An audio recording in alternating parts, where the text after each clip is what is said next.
സ്വാമിയേ ശരണയ്യപ്പോ. ഒന്നും പറഞ്ഞു. സ്വാമിയേ ശരണയ്യപ്പ. ഓം ശ്രീനാരായണ പരമഗുരവേ നമഃ. കേട്ടില്ല. ഓം ശ്രീനാരായണ പരമഗുരവേ നമഃ. എല്ലാവർക്കും നമസ്കാരം. നമ്മുടെ ക്ഷേത്ര ഭാരവാഹികൾ, CP അടക്കമുള്ളവർ, അതുപോലെ തന്നെ ഉത്സവ കമ്മിറ്റി ഭാരവാഹികൾ, ഇവിടെ സന്നിഹിതരായിരിക്കുന്ന ഭക്തജനങ്ങൾ, അതുപോലെ പുറത്ത് നമ്മുടെ പരിപാടിയെ വിജയിപ്പിക്കുവാൻ വേണ്ടി സഹായിച്ചുകൊണ്ടിരിക്കുന്ന നാട്ടുകാർ, എല്ലാവർക്കും നമസ്കാരം. നമ്മുടെ ശ്രീനാരായണ ധർമ്മശാസ്ത്ര ക്ഷേത്രത്തിലെ ഉത്സവ പരിപാടികൾ 41 ദിവസമായി എന്ന് പറഞ്ഞില്ലേ, സമാപനത്തിലേക്ക് അടുക്കുകയാണ്. അതിന്റെ ഭാഗമായിട്ടാണ് ഇന്ന് ഈ പരിപാടി. ഇപ്പൊ ഗംഭീരമായ ഭജന ഇവിടെ ഉണ്ടായിരുന്നു പറഞ്ഞു. ഉണ്ടായിരുന്നോ? ഇനി ഇത് ശേഷം ഭജന ഉണ്ടോ? നാളെയും ഉണ്ട്. കലാപരിപാടികളൊക്കെ ഉണ്ട് അല്ലേ? അപ്പൊ അതിനിടയിലാണ് ഈ കുറഞ്ഞ ഒരു കാര്യം പറയാൻ വന്നത്. ചെറിയൊരു ജലദോഷം ഉണ്ട്. അത് നിങ്ങൾ ചുമക്കേണ്ട, ഞാൻ ചുമച്ചോളാം. ഇനി ബുദ്ധിമുട്ടാക്കൊന്നുമില്ല കേട്ടോ. ഓക്കെ അല്ലേ? അപ്പൊ ഏതായിരുന്നാലും ഇത് ഒരു പുണ്യങ്ങളുടെ കാലമാണെന്ന് പറഞ്ഞാൽ നിങ്ങൾ സമ്മതിക്കുമോ? ചോദ്യം ചോദിക്കാൻ പാടില്ല, അങ്ങനെയുള്ളവർ ഞങ്ങൾ പുറകിൽ ഇരുന്നോളാമെന്ന് അഡ്വാൻസ് ആയിട്ട് പറഞ്ഞിട്ടുണ്ട്. അതാരൊക്കെയാണ് കൈവക്കിക്കേ? ചോദ്യം ചോദിക്കുന്നത് മേടിച്ച് ബാക്കിൽ പോയതുവരെ ഒരു കാണാം. അവരോട് ഞാൻ ചോദിക്കുന്നത് അല്ലേ? അതൊക്കെ സന്തോഷം കൊണ്ട് വിളിച്ചതാ, എനിക്കറിയാം. അപ്പോ ഇത് പുണ്യങ്ങളുടെ കാലമാണെന്നാണ് ഞാൻ പറയുന്നത്. നമുക്ക് അങ്ങോട്ടും ഇങ്ങോട്ടും പറഞ്ഞു പോകുന്നതാണ് എൻ്റെ ഒരു ശൈലി. നിങ്ങൾക്ക് അറിയാലോ, നിങ്ങളും ഉണ്ടായിരുന്നത് കാര്യമില്ലല്ലോ, നിങ്ങളും മടുക്കും. അപ്പൊ ചോദിക്കുകയാണ്, പുണ്യങ്ങളുടെ കാലം എന്ന് ഞാൻ ഉദ്ദേശിച്ചത് എന്തായിരിക്കും പറയാമോ? എന്റെ സൗണ്ടിന് കുറച്ച് വ്യത്യാസമുണ്ട് അല്ലേ? അത് നിങ്ങൾ ക്ഷമിച്ചാൽ മതി. പറയും എന്താ ഉദ്ദേശിച്ചത്? ഇത് ശബരിമല ഉത്സവകാലമല്ലേ? വേറെ ഏതെങ്കിലും ഉണ്ടോ? ഇന്നെന്തോ ഒരു വിശേഷപ്പെട്ട ദിവസമാണല്ലോ. പിന്നെ ഒന്ന് പറഞ്ഞൂടെ? വേറെ ഒന്നും കൂടി ഉണ്ടല്ലോ. പറഞ്ഞു. അത് മാത്രല്ല, വേറെ പറയണോ? അല്ലെ എംബോസ് എഴുതിക്കോ. അത്ര വരും. പറ കുട്ടിയെ.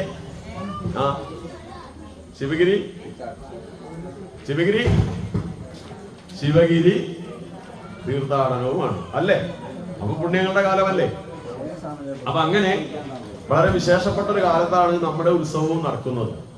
അപ്പൊ തീർച്ചയായിട്ടും എനിക്ക് തോന്നുന്നു നമ്മുടെ നാട്ടിലെ നമ്മുടെ ഉത്സവാഘോഷ പരിപാടികൾക്ക് നമ്മള് അത്യാവശ്യം പാവപ്പെട്ടവരല്ലേ?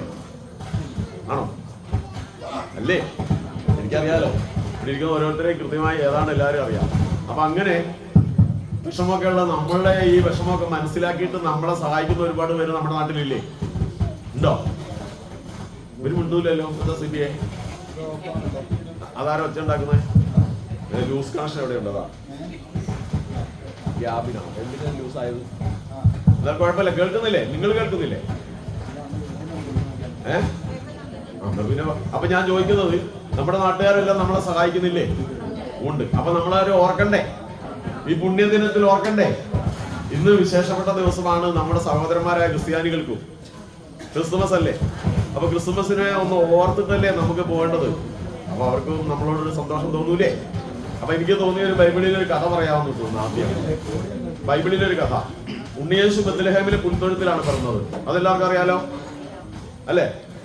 ഈ ഉണ്ണിയേശു പിറവിയെടുക്കുന്നതിന് മുമ്പ് കിഴക്ക് നക്ഷത്രം ഉദിച്ചു. തിരുപ്പിറവി അറിയിച്ചുകൊണ്ട് കിഴക്ക് നക്ഷത്രം ഉദിച്ചു. കേൾക്കുന്നുണ്ടോ? ബാക്കില് ഇത് കൈപൊക്കി കേൾക്കുന്നുണ്ടെങ്കിൽ കിഴക്ക് നക്ഷത്രം ഉദിച്ചു. അപ്പൊ ഈ നക്ഷത്രം ഉദിച്ചപ്പോൾ ഇവിടെയുള്ള രാജാക്കന്മാർക്ക് മനസ്സിലായി ദൈവപുത്രൻ അവതരിക്കാൻ പോവാണ് ബത്ലഹേമിൽ. അപ്പൊ ആ ദൈവപുത്രനെ നേരിൽ കാണുന്നതിനേക്കാൾ പുണ്യം വേറെന്തുണ്ടോ ഈ ജീവിതത്തിൽ?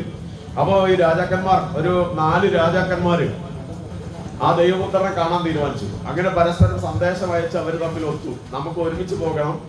പിന്നെ ഈ മരുഭൂമി കടന്നു കഴിയുമ്പോൾ അവിടെ നോക്കി നിൽക്കുക എല്ലാവരും, എന്നിട്ട് അവിടെ നിന്ന് ഒന്നിച്ച് പോകാം. പണ്ട് നമ്മൾ സ്കൂളിലൊക്കെ പോകുമ്പോൾ അങ്ങനെ ഉണ്ടായിരുന്നു. നിങ്ങൾക്ക് അങ്ങനെ ഉണ്ടോ എന്ന് എനിക്കറിയില്ല.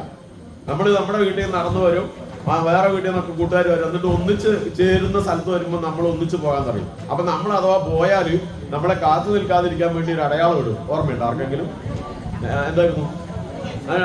തന്നെ നമ്മളൊരു കമ്പൊക്കെ ഒടിച്ചിടും ഇല്ലേ? അങ്ങനെ ഞങ്ങൾ കുട്ടിക്കാലത്ത് കുറച്ച് ഇങ്ങനെയൊക്കെയുള്ള നല്ല നല്ല കഴിവുണ്ടായിരുന്നു. ഇപ്പൊ മനസ്സിലായില്ലേ? ആ ചെറിയ കുട്ടിയൊന്നും ഇത് അറിയില്ല. അപ്പൊ അതാണ്. അപ്പൊ എന്ന് പറഞ്ഞതുപോലെ ഈ മരുഭൂമി കടന്നു പോകുമ്പോൾ കഴിഞ്ഞിട്ട് ഒന്നിച്ചു പോകാന്നാ പറഞ്ഞത്. അങ്ങനെ പോകുന്ന കൂട്ടത്തിലെ ഒരു രാജാവിന്റെ പേരാണ്, ഒരു രാജാവിന്റെ കാര്യമാണ് ഞാൻ പറയുന്നത്. അദ്ദേഹത്തിന്റെ പേര് ആർത്തബാൻ എന്നാണ്. ആർത്തബാൻ എന്ന രാജാവ്. പേര് മനസ്സിലായോ? ഈ കഥ പറഞ്ഞ് തീർന്നു കഴിയുമ്പോൾ മറന്നു പോകരുത്. നിങ്ങൾ എനിക്ക് പറഞ്ഞു തരണം കേട്ടോ, ഓർത്തിരിക്കണം. അപ്പൊ ആർത്തബാൻ എന്ന രാജാവ് ദൈവപുത്രനെ സമർപ്പിക്കാൻ വേണ്ടി അദ്ദേഹത്തിന്റെ വിലപിടിപ്പുള്ള സ്വത്തുക്കളൊക്കെ തന്നെ വിറ്റ് 3 രത്നങ്ങൾ വാങ്ങി. എന്നിട്ട് ഈ രത്നങ്ങളെല്ലാം ഭാണ്ഡത്തിന്റെ അകത്താക്കി വഴിക്ക് പോകുമ്പോൾ ആവശ്യമുള്ള വെള്ളവും അതുപോലെയുള്ള അത്യാവശ്യം വേണ്ടി വന്നാൽ ഉപയോഗിക്കാനുള്ള സാധനങ്ങളെല്ലാമായിട്ട് അദ്ദേഹം പോവുകയാണ്. അങ്ങനെ അദ്ദേഹം ബാക്കി 3 പേര് വേറെ വഴിക്ക് ഈ പറയുന്ന മരുഭൂമി കടന്ന് കാത്തു നിൽക്കുമല്ലോ. ഇദ്ദേഹം മരുഭൂമിയിലൂടെ യാത്ര ചെയ്യുമ്പോൾ, ഒട്ടകത്തിന്റെ പുറത്ത് യാത്ര ചെയ്യുമ്പോൾ ഒരു കരച്ചിൽ കേട്ടു. ഒരാളുടെ ദീനരോധനം ഇങ്ങനെ ഞരങ്ങി കരയാണ്.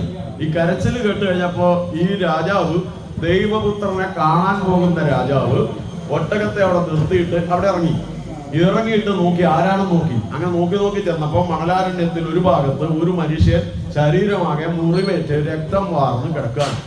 ഇയാൾ അങ്ങനെ കിടക്കുന്നുണ്ടപ്പോ രാജാവ് അയാളെ മെല്ലെ പൊക്കിയെടുത്ത് കയറ്റി കൊണ്ടുവന്നിട്ട് അദ്ദേഹത്തിന്റെ ഭാണ്ഡക്കെട്ട് അഴിച്ച് തുണിയൊക്കെ എടുത്ത് തുടച്ച് വൃത്തിയാക്കി മുറിവൊക്കെ വെച്ച് കെട്ടി വെള്ളമൊക്കെ കൊടുത്ത് ഒട്ടകത്തിന് പുറത്ത് കയറ്റി ഇക്കരെ തിരിച്ചു കൊണ്ടുവന്നപ്പോ അയാൾ പറഞ്ഞു, ഞാൻ പോകില്ല. അതെന്താ പോകാത്തത്? ഞാനൊരു വ്യാപാരിയാണ്, ഞാൻ വ്യാപാരത്തിന് പോയി വരികയാണ്. ഈ വ്യാപാരം കഴിഞ്ഞ് വരുമ്പോ എന്റെ കയ്യിൽ പണം ഉണ്ടായിരുന്നു. ഈ പണവുമായിട്ട് വന്നത് കൊള്ളയടിച്ചു പോയി. ഇനി ഞാൻ എന്റെ ഈ അവസ്ഥയിൽ നാട്ടിലേക്ക് ചെന്നാൽ ഞാൻ എല്ലാ ആളുകളോടും സാധനങ്ങൾ വാങ്ങിയിട്ടാണ് വിൽക്കാൻ പോയത്. തിരിച്ചു ചെല്ലുമ്പോഴാണ് ഞാൻ പൈസ കൊടുക്കുന്നത്. ഇനി ഞാൻ നാട്ടിലോട്ട് ചെല്ലുമ്പോൾ പൈസ കൊടുത്തില്ല എന്ന് പറഞ്ഞാൽ അവരെന്നെ തല്ലിക്കൊല്ലും. അതുകൊണ്ട് ഞാൻ പോകുന്നില്ല കേട്ടോ, ഞാൻ നാട്ടിലേക്ക് പോകുന്നില്ല. ഇയാൾ കരഞ്ഞു പറഞ്ഞു. അപ്പോൾ ഈ ആർത്തബാൻ രാജാവ് അദ്ദേഹത്തിന്റെ കെട്ടഴിച്ചിട്ട് ദൈവപുത്രന്റെ കാൽക്കൽ സമർപ്പിക്കാൻ കരുതി വെച്ച ഏറ്റവും വിലപിടിപ്പുള്ള രത്നങ്ങളിൽ ഒരെണ്ണം എടുത്ത് ആ വ്യാപാരിക്ക് കൊടുത്തിട്ട് പറഞ്ഞു, നീ ഇത് കൊണ്ടുപോയി വിറ്റിട്ട് നിന്റെ കൊടുക്കാനുള്ള ആളുകൾക്കൊക്കെ പണവും കൊടുത്ത് ബാക്കി കൊണ്ട് നീ വ്യാപാരം ചെയ്ത് രക്ഷപ്പെട്ടോളാൻ പറഞ്ഞു കൊടുത്തയച്ചു. തുടർന്ന് രാജാവ് പോയി. രാജാവ് അപ്പുറത്തെത്തിയപ്പോഴത്തേക്കും കാത്തുനിന്നും അടുത്തവർ അവരവരുടെ വഴിക്ക് പോയി. ഇദ്ദേഹം വീണ്ടും ബത്ലഹേമിലേക്ക് പോവാണ്. അവിടെ എത്തിയപ്പോൾ ഉണ്ണിയേശുവിനെ കൊണ്ട് യോസേപ്പ് പിതാവും മാതാവും എതിരെ പോയി. എന്താ കാര്യം നിങ്ങൾക്ക് അറിയാമെന്ന് വിചാരിക്കുന്നത്. നമ്മൾ ഒരുപാട് ക്രിസ്ത്യാനികളായ സുഹൃത്തുക്കളുള്ള നാട്ടിൽ നമുക്ക് അറിയാം, അതുകൊണ്ട് കഥ പറയുന്നില്ല. അപ്പം അവിടുന്ന് പോയി പിന്നെ അന്വേഷിച്ച് നടക്കുകയാണ്. അങ്ങനെ നടക്കുന്നതിനിടയിൽ അവിടുത്തെ രാജാവ് ഉത്തരവിട്ടു, 2 വയസ്സിന് താഴെയുള്ള മുഴുവൻ കുട്ടികളെ കൊല്ലാൻ ഉത്തരവിട്ടിരിക്കുക. അങ്ങനെ ഈ ആർത്തബാൻ രാജാവ് ഇങ്ങനെ അന്വേഷിച്ചു പോകുന്നതിനിടയിൽ ഒരു കുട്ടീനെ ഈ രാജാവിന്റെ ഭടന്മാർ എടുത്തോണ്ട് പോവാണ് കൊല്ലാൻ വേണ്ടി. അപ്പൊ കുട്ടിയുടെ അമ്മയും വീട്ടുകാരും ഞങ്ങളുടെ കുഞ്ഞിനെ തിരിച്ചു തരണേ, കൊല്ലരുതേ എന്ന് പറഞ്ഞ് നെഞ്ചത്തടിച്ച് കരഞ്ഞു വിളിച്ച് പിന്നാലെ ഓടുകയാണ്. ഈ ദയനീയ രംഗം കണ്ടപ്പോ രാജാവ്, നമ്മുടെ ആർത്തബാൻ രാജാവ് മുന്നിൽ കയറി അവരെ തടഞ്ഞു.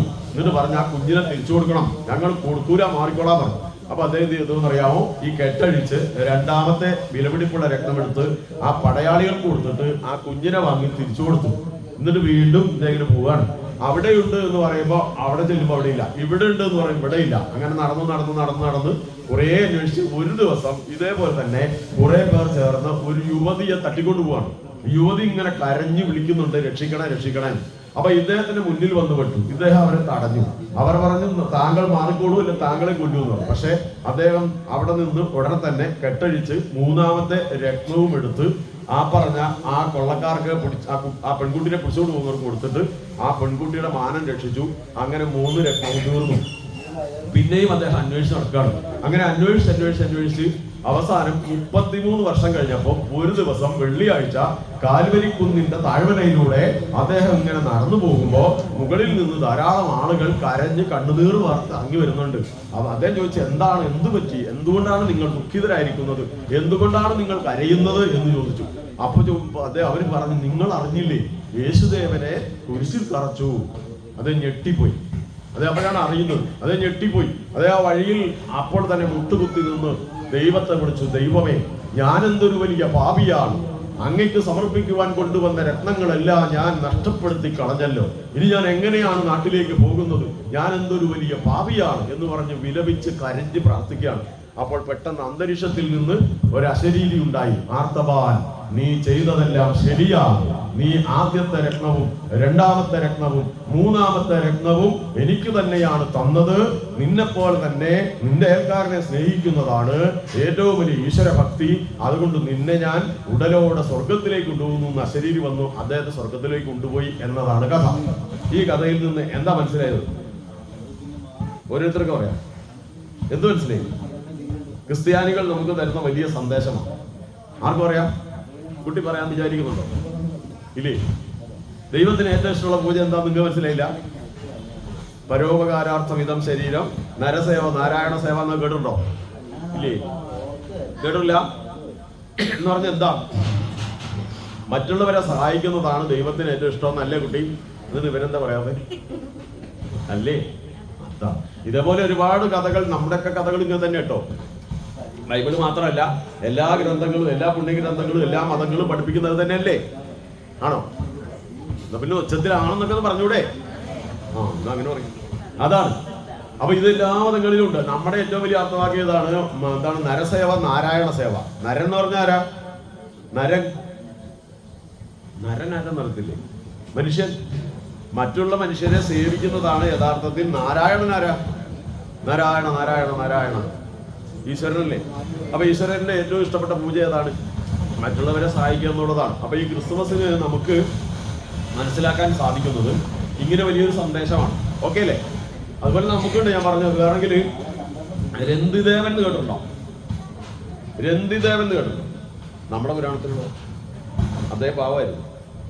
രന്തിദേവൻ. അദ്ദേഹത്തിന് ഒരു പ്രത്യേകത ഉണ്ട്. ആരെന്ത് ചോദിച്ചാലും എടുത്തു കൊടുക്കും. എന്തെങ്കിലും ബാക്കിയുണ്ടോ നോക്കൂല. അത് ദാനം എന്നല്ലേ ഇതിന് പറയാം, അല്ലേ? അപ്പൊ ദാനം ചെയ്യുന്നതിൽ ഇത്രയും വലിയ ഒരാളെ ഞാൻ കേട്ടിട്ടില്ല. അദ്ദേഹമാണ് ദാനം ചെയ്യുന്നതിൽ ഏറ്റവും പ്രമുഖൻ. പക്ഷെ എന്ത് പറ്റിയെന്നറിയോ? ചോദിക്കുന്നവർക്കെല്ലാം കൊടുത്ത് അവസാനം ഒന്നും ഇല്ലാണ്ടായി. ഇനി എങ്ങനെ കഴിഞ്ഞുകൂടും? എല്ലാം തീർന്നു കഴിഞ്ഞിട്ട് ചുരുക്കം പറഞ്ഞ അദ്ദേഹത്തിന്റെ കഥയിൽ പറയുന്നത് 48 ദിവസം ഒന്നും കഴിക്കാൻ കിട്ടിയില്ല. അദ്ദേഹം പട്ടിണിയായി പോയത് 48 ദിവസം. 49ാമത്തെ ദിവസം ആരോ കുറച്ച് പായസവും കുറച്ച് വെള്ളവും കൊണ്ട് കൊടുത്തു. 49ാമത്തെ ദിവസമാണ്. അങ്ങനെ ആ പായസം എടുത്ത് വെച്ചിട്ട് കഴിക്കാൻ തുടങ്ങുമ്പോ അതാ ഒരാൾ വരുന്ന ഒരു വൃദ്ധൻ. കണ്ടോ? എന്താ വരുന്നത്?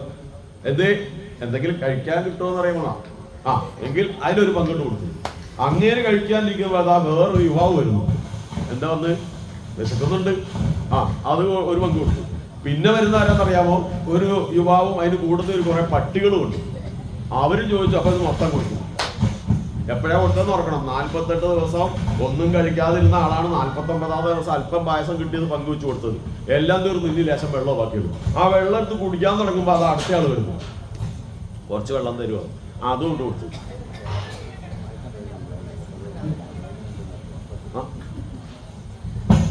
വെള്ളം കൊടുത്ത് പറയണ്ട. ഇതിലോ? ഹലോ, ഇതോ?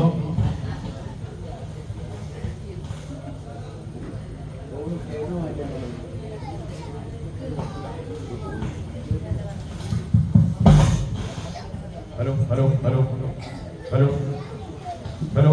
ഹലോ ഹലോ ഹലോ, ഇപ്പൊ റെഡി ആയില്ലേ? അപ്പൊ വെള്ളം കൊടുത്തോ? മറന്നുപോയി. എന്തായാലും നമ്മൾ പറഞ്ഞു നിർത്തിയത് വെള്ളം കൊടുത്തു. അയാൾക്ക് എന്താ കിട്ടിയോ? 48 ദിവസം പട്ടിണി കിടന്നിട്ട് 49ാം ദിവസം കിട്ടിയിട്ട് ഒരു തുള്ളി വെള്ളമെങ്കിലും എങ്ങനെ കിട്ടിയോ? സന്തോഷത്തോടെ എല്ലാവർക്കും കൊടുത്തില്ലേ? നിങ്ങൾ അങ്ങനെ ചെയ്യുമോ? ഞാൻ വിശ്വസിച്ചിട്ട് വേണ്ട. കുറച്ച് കുടിച്ചിട്ട് വേണമെങ്കിൽ നോക്കാം. എന്തായാലും അതുകൊണ്ട് എന്ത് സംഭവിച്ചെന്നറിയാമോ? ഹലോ ഭക്തജനങ്ങളെ, എന്താ സംഭവിച്ചെന്നറിയാമോ? അവിടെ ത്രിമൂർത്തികൾ പ്രത്യക്ഷപ്പെട്ടു എന്നാണ്. ത്രിമൂർത്തികൾ എന്ന് പറഞ്ഞാൽ ആരാ? ബ്രഹ്മാവ്, വിഷ്ണു, മഹേശ്വരൻ, അല്ലേ? നമ്മൾ ഏറ്റവും പ്രധാനപ്പെട്ട ദേവന്മാർ 3 പേരും ഒരുമിച്ച് ആ മനുഷ്യന്റെ മുമ്പിൽ രന്തിദേവന്റെ മുന്നിൽ പ്രത്യക്ഷപ്പെട്ടു എന്നാണ്. അപ്പം ഈശ്വരന്മാർ മുന്നിൽ വന്ന് പ്രത്യക്ഷപ്പെടുന്നതിനേക്കാളും വലുത് ഈ ജന്മത്തിലില്ല. അത്രയും വലിയ ഭാഗ്യം അദ്ദേഹത്തിന് കിട്ടിയത് എന്ത് ചെയ്തിട്ടാണ്? മറ്റുള്ളവർക്ക് വേണ്ടി നിസ്വാർത്ഥമായി ദാനം ചെയ്തുകൊണ്ടാണ്. ഇതെവിടെയുള്ളതാണ്? നമ്മുടെ പുരാണത്തിലുള്ളതാണ്. തർക്കമുണ്ടോ? പിന്നെന്താ മൂളാത്തത്? മൂളിയാ? ചോദ്യം ചോദിക്കേണ്ടെന്നാ മൂളാൻ പറഞ്ഞാൽ അതും പറ്റും. ഓക്കെ, അത് ഞാനും ക്ഷീണിച്ചു. അപ്പൊ ഇതാണ് ഞാൻ പറഞ്ഞത്. ഇനി നമുക്ക് കാര്യത്തിലേക്ക് കടന്നാൽ പോരെ? ഒരുപാട് സമയം പറയുന്നില്ല, ഞാൻ നേരത്തെ വെറുതെ പറഞ്ഞല്ല. സൗണ്ടും ഒക്കെ പ്രശ്നമുണ്ട്, കുറച്ച് ജലദോഷ പ്രശ്നമൊക്കെ ഉണ്ട്. അപ്പൊ പറഞ്ഞതുപോലെ അപ്പൊ നമുക്കിപ്പോ നമ്മളിപ്പോ പ്രധാനമായിട്ടും കാണുന്നത് നമ്മുടെ ക്ഷേത്രം ശ്രീനാരായണ, പിന്നെന്താണ്, ധർമ്മശാസ്ത്ര ക്ഷേത്രം അല്ലേ? വളരെ പ്രധാനപ്പെട്ട ഒരു കാര്യമാണ്. ഈ പറഞ്ഞ ശബരിമല ഉത്സവം നടക്കുന്ന സമയമാണ്, ശിവഗിരി തീർത്ഥാടനം നടക്കുന്ന സമയമാണ്. അപ്പൊ നമ്മൾ അതല്ലേ ഇപ്പൊ പറയേണ്ടത്? ആണോ? അതെ. അങ്ങനെയാണെങ്കിൽ നമുക്ക് കുറച്ച് കാര്യം ആലോചിക്കാമെന്നാണ് ഞാൻ പറയുന്നത്. എല്ലാവരും എന്റെ കൂടെ ആലോചിക്കണം. ഞാൻ മനസ്സിലാക്കിയത് ഞാൻ പറയുന്നു, അയ്യപ്പൻ പഠിപ്പിക്കുന്നതും അതുപോലെ തന്നെ ഗുരുദേവൻ പകർന്നു തന്നതും എല്ലാം ഏതാണ്ട് ഒന്ന് തന്നെയാണ്. ചില കാര്യങ്ങൾ ചെറിയ വ്യത്യാസമുണ്ട്. നിങ്ങൾ യോജിക്കുന്നുണ്ടോ? തർക്കമുള്ളവർക്ക് എഴുന്നേറ്റില്ല. ഒന്നുകൂടി ശ്രദ്ധിച്ചിട്ട് കേട്ട് നിങ്ങൾ ചിന്തിച്ചുകൊണ്ട് ആലോചിക്കാം. നമ്മുടെ അയ്യപ്പ സ്വാമി ഉണ്ടല്ലോ, അയ്യപ്പ സ്വാമി നമുക്ക് പകർന്നു തരുന്നതും അതുപോലെ തന്നെ ഗുരുദേവൻ നമുക്ക് പകർന്നു തന്നിട്ടുള്ള സന്ദേശങ്ങൾ അല്ലെങ്കിൽ മൂല്യങ്ങൾ ഒന്ന് തന്നെയാണ്. വലിയ വ്യത്യാസമൊന്നുമില്ല. യോജിക്കുന്നുണ്ടോ മോനെ? എന്തോന്ന് യോജിക്കുവോ? ആർക്ക് എന്താ ഞാൻ ഉദ്ദേശിച്ചത് മനസ്സിലായോ? നമ്മൾ ശബരിമലയ്ക്ക് പോയാൽ 18 മണി കയറി ചെല്ലുമ്പോൾ അയ്യപ്പൻ എന്താ പറയുന്നത്? നമ്മൾ ആരെയും വിളിക്കുന്നത്? ശബരിമലയ്ക്ക് പോയവർക്കൊക്കെ അറിയാം. പിന്നെ അല്ലാത്തവർക്ക് ടി വിയിലൊക്കെ കണ്ട് നല്ല പരിചയമുണ്ട്. 18 മണി കയറി ചെല്ലുമ്പോൾ എന്താ വിളിക്കുക? സ്വാമിയേ ശരണയ്യപ്പോ. വിളിക്കേ സ്വാമിയേ. അവര് വിളിക്കുന്നില്ല. സ്വാമിയേ ശരണയ്യപ്പോ. അപ്പൊ അയ്യപ്പൻ അവിടുന്ന് തത്വമസി. അയ്യപ്പൻ എന്താ പറഞ്ഞത്? അതിന്റെ അർത്ഥം അറിയാലോ.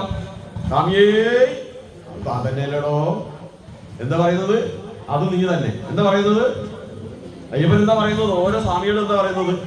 ഓരോ അയ്യപ്പനോട് എന്താ പറയുന്നത്? അത് നിങ്ങൾ തന്നെയാണെന്ന് അല്ലേ എന്ന് പറഞ്ഞാൽ ഭഗവാനും ഭക്തനും ഒന്നാണല്ലേ? ഒന്നിന്റെ പേരല്ലേ അദ്വൈതം, രണ്ടാണെങ്കിൽ ദ്വൈതം. ഇത് രണ്ടല്ലേ? കാണുന്നുണ്ടോ? ഇത് രണ്ടല്ലേ? ഇപ്പൊ ഒന്നല്ലേ? അദ്വൈതം എന്ന് പറഞ്ഞാൽ ഇതാണ്, രണ്ടാവാത്തതാണ് ഒന്ന്. അപ്പൊ ഭഗവാനും ഭക്തനും ഒന്നാണ്, അതാണ് അദ്വൈതം. ഇത് എവിടെയുള്ളതെന്ന് അറിയാം ഈ തത്വം? നമ്മുടെ വേദത്തിലാണ്. നമുക്ക് വേദങ്ങളില്ലേ ഗുരുദേവനൊക്കെ തന്നെയാ പറഞ്ഞത്. ഗുരുദേവൻ പറഞ്ഞ നിങ്ങൾക്കും എനിക്കും അറിയാം, ഒരു ജാതി, ഒരു മതം, ഒരു ദൈവം, മനുഷ്യന്. അത് തന്നെയല്ലേ ഒന്നെന്നെല്ലാം പറഞ്ഞത് അല്ലേ? അവൻ ഇവനെന്നറിയുന്നതൊക്കെ ഓർത്താൽ അവനിൽ ആദിമമായി ഒരാത്മരൂപം. അതൊന്നു തന്നെയല്ലേ? ആണോ? ഉലകിനു വേറൊരു സത്തയില്ലതുണ്ടെന്നുലകരുരപ്പത് സർവമോഹഹീനം. ഈ ലോകത്തിൽ ഒരു സത്ത മാത്രമേ ഉള്ളൂ എന്ന് പറഞ്ഞാൽ ഒരു സത്യമേ ഉള്ളൂ. ഏകം സത് വിപ്രാം ബഹുധാവദന്തി. കേട്ടുണ്ടോ? വേദത്തിലുള്ളതാണ്. വേദത്തില് എന്താ പറഞ്ഞത്?